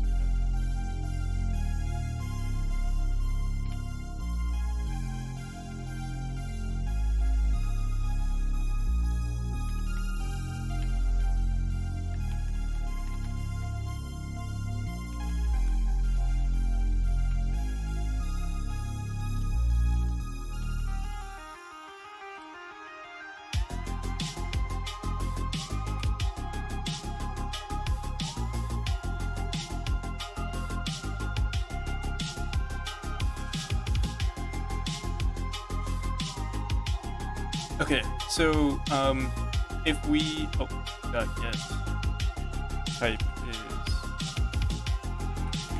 player.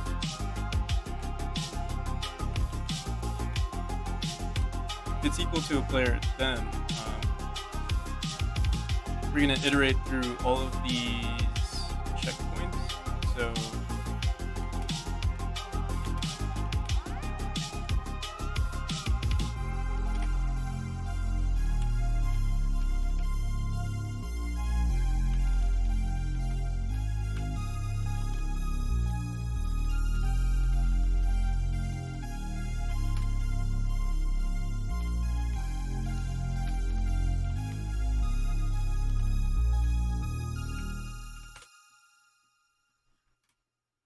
I should capitalize all of these so I know, so I don't have to mess around with capitalizing things.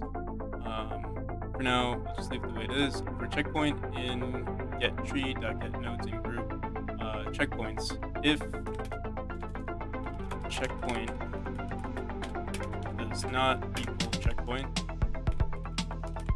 Another thing we could do is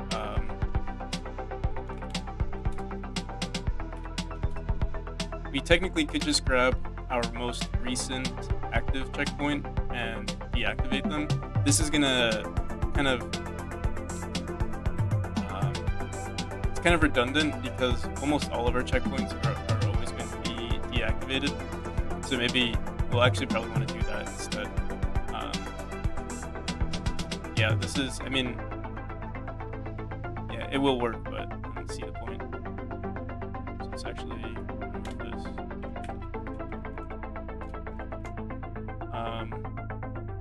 Let's go into our main scene here. Or no, let's go into our level manager. Or our world. We'll do it in our world. Let's do...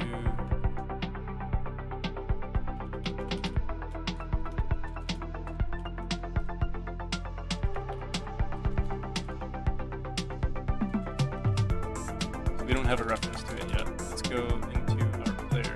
I think we have one there.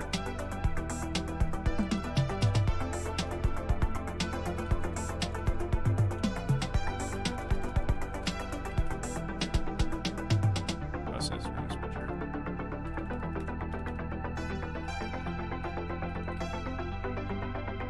So over here, we'll just say we could do this in our player, or we could do this in process room.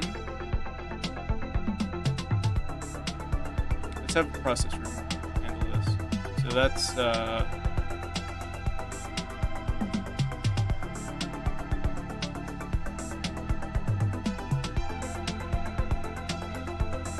over here.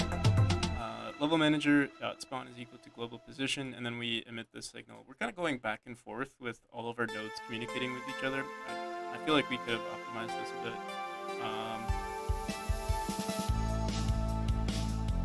It's a little unfortunate, and we'd want our world to handle this instead of our level manager.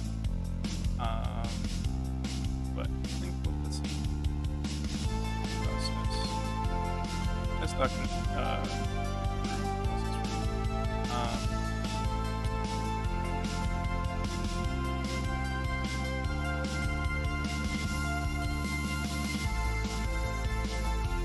Yeah, I wish. I kind of want to clean up all of this code, but I don't want to do it during this stream.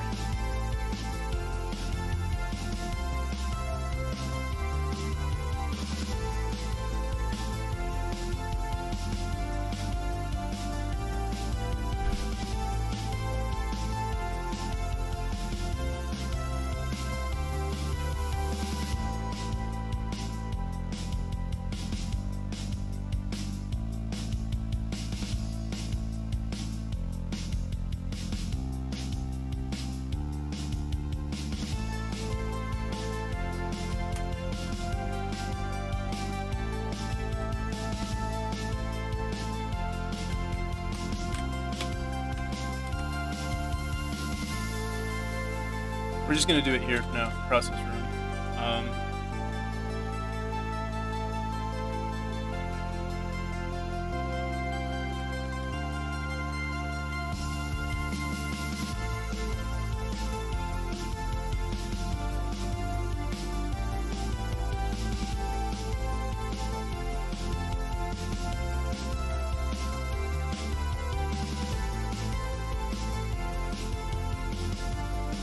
So we'll do, before we do anything, we want to grab our previous current spawn, and I think we'll save this here.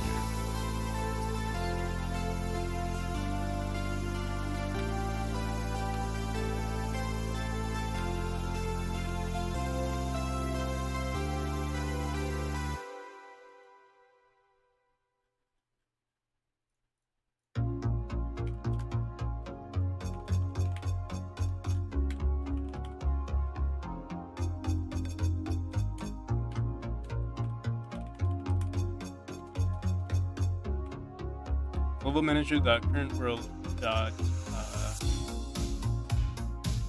current checkpoint.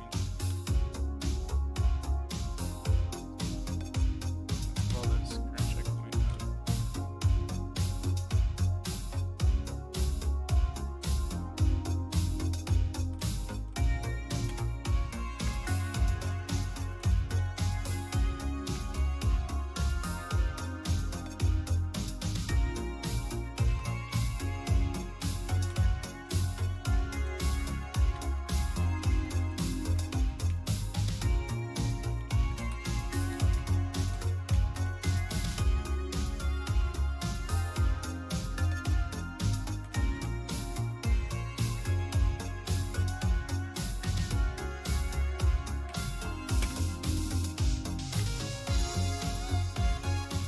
So in here, we're going to want to make sure that we deactivate light.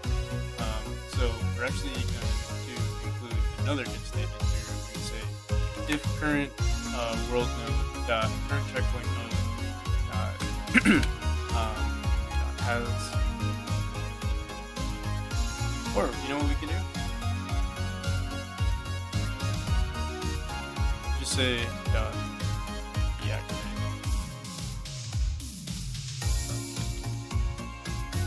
And then we're going to have to include a deactivate function.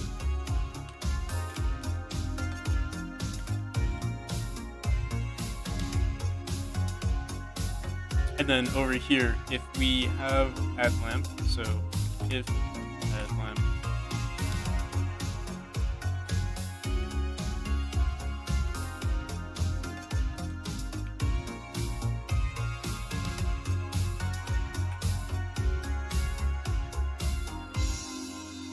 and so, I mean, over here, we could technically say current world is equal to null, but I think we'll just say deactivate this node, and then we're going to change this to equal to self.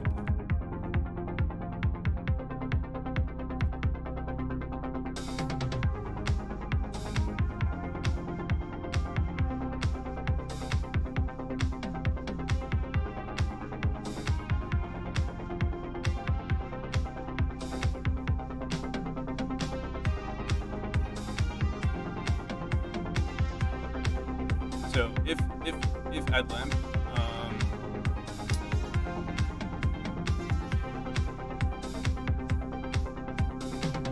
we're gonna want to run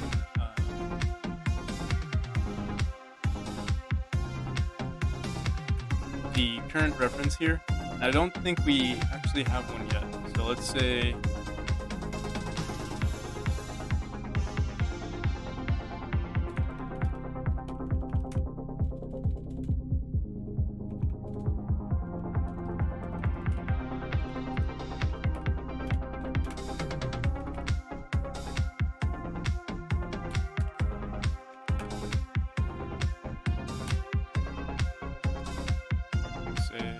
over here in add lamp,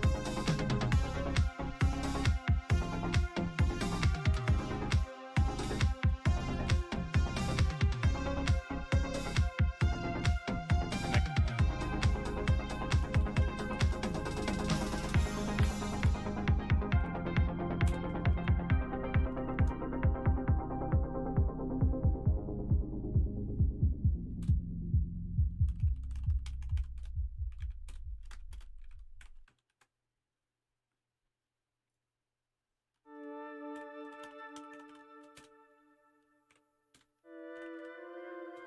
think it's called dim down. Is that what we called it?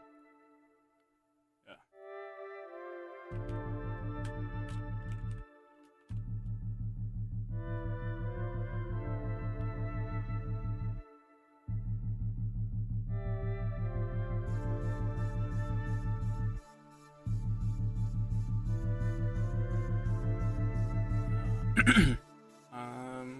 Deactivate. So in our process room, if level manager is at current world, that current checkpoint node is not equal null, we grab our current checkpoint and we deactivate it, and then we set our current node to ourself.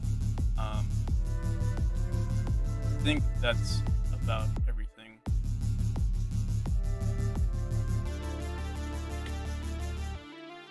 And all deactivate does is just mess around with the lamp here. We need to create an animation from the, well, we do need to create a dim down animation, and then we also need to create a dimmed down animation, and then we also need to create a transition animation from dimmed down to back to turning on, or back to lighting animation.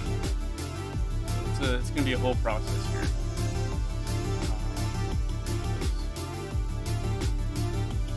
Turning on. Let's first just make a dim down animation.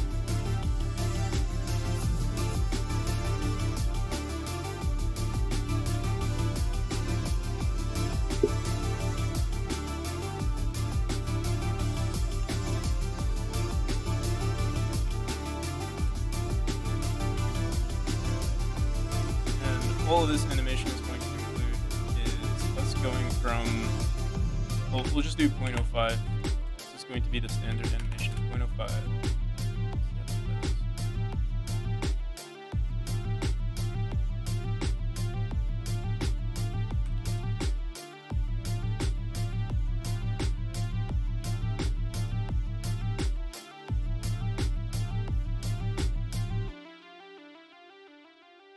Let's try 0.05.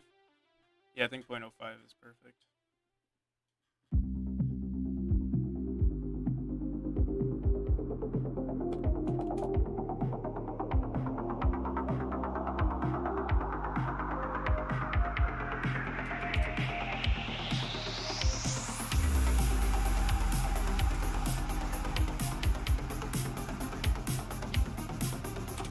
From 0.05 to 0.07, and then finally back to 0.05.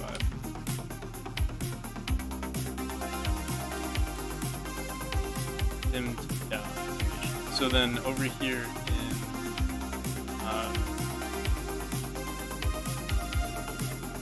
dim down, we'll do animation layer dot dim down animation. Let's see if this works. And we'll also want to make sure that we set the sprite back to 2. So we'll do our back to 1. So lamp sprite dot frame, or let's just turn off. This should actually be 0. Have we actually ever used turn off? I don't think.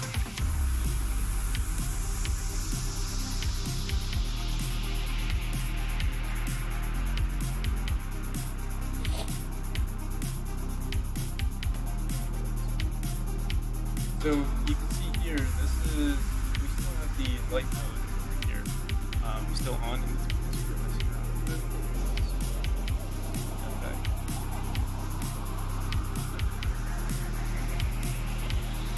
So there we go. It's all off. Turns over here. This one turns on. Go here, and nothing happens just yet. Let's see why.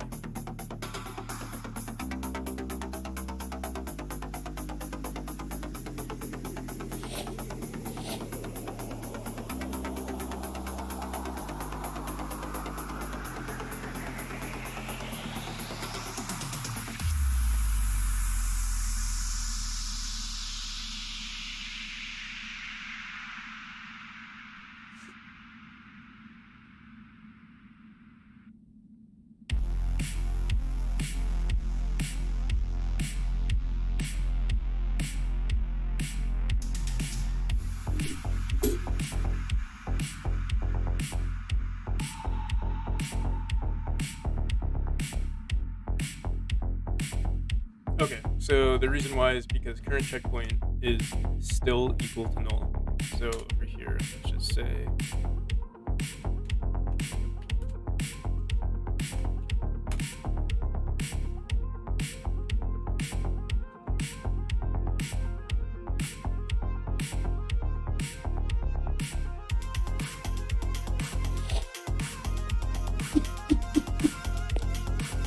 there we go. Awesome. It's hard to tell what's happening, but yeah, the left one is shrinking as we collide with this one. They're never going to be this close, so you actually won't even see. Honestly, you might not ever even see the animation from them switching. Wait. Wait a second. Alright, so we have it dimmed down, but we never have it going back to playing the correct animation of lighting up. So let's go back here. Yeah, because wait, why is that the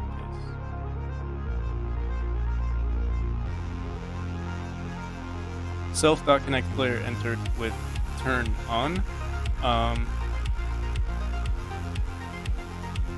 Let's make sure turn on is being played. Oh, okay. So it's only when visible is being set to off. So we don't want.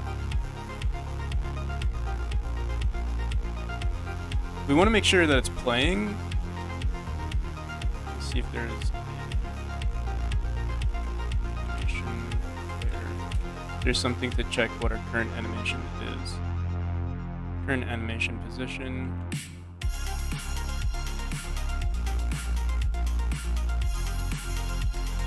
Yeah, current animation. Okay. Yeah, current animation.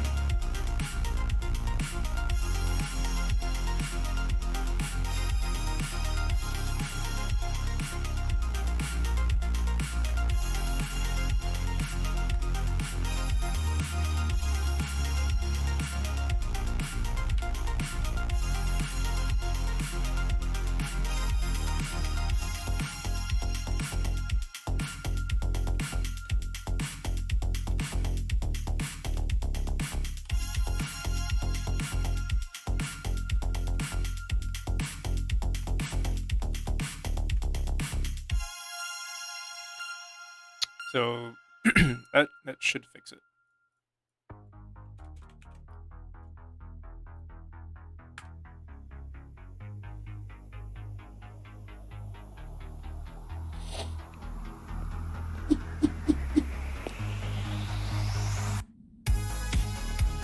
There we go.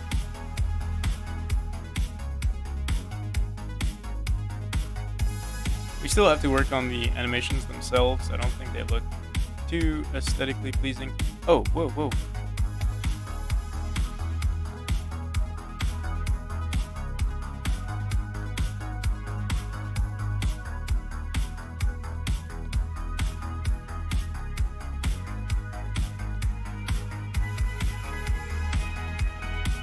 Yeah, another thing we're gonna want to make sure of is if it's the same exact node, we want to make sure that we're not running the down function, or we're not running the deactivate function. So let's go back here.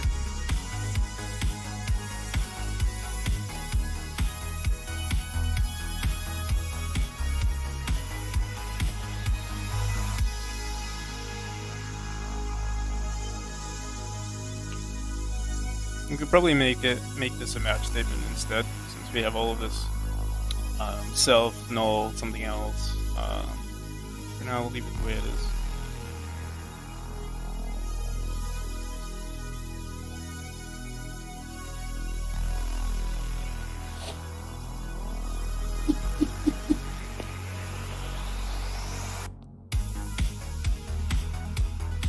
Okay, so it's still running this animation, the turn on animation, and that's because we also want to make sure over here and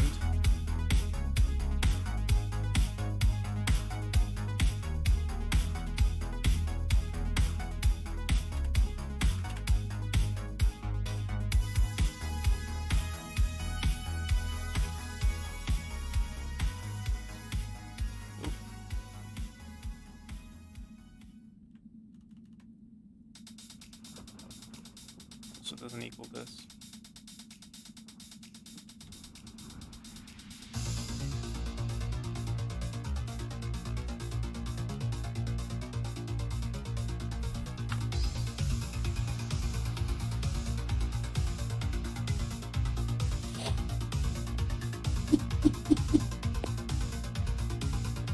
There we go. Perfect.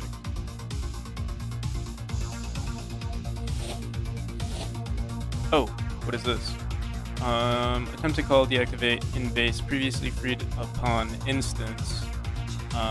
This is when we've collided with the room almost immediately, or collided with their checkpoint almost immediately.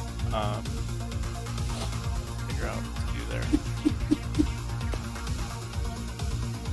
So we die. And that, yeah. Let me get this.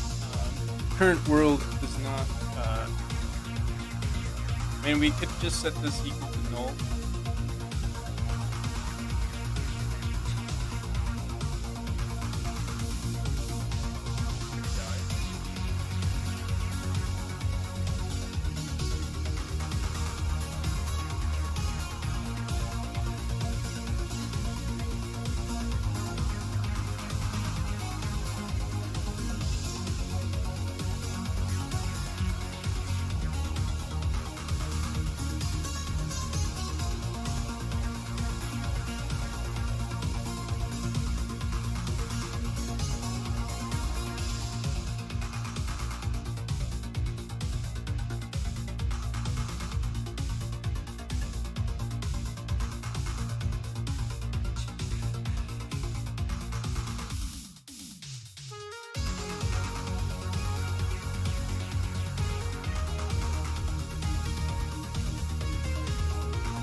Is it in our world? Oh yeah, current checkpoint out here.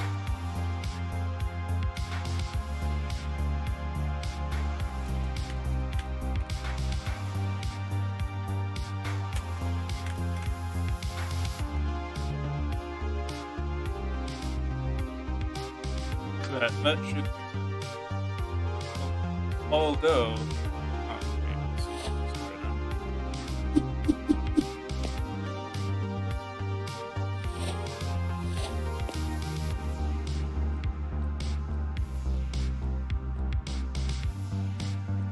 Die here.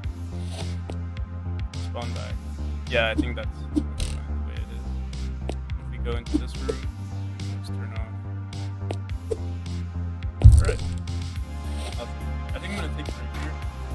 I've been streaming for a while now. I'm not tired, but I do need to figure out what to work on next.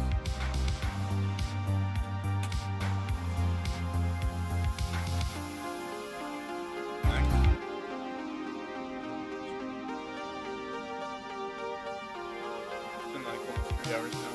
Yeah, I think this is a good time to end the stream. We finished a decent amount of stuff. We got this working. I think that's all we really worked on today. It's crazy how that took 3 hours to do, but I think it was worth it. All right, see you guys.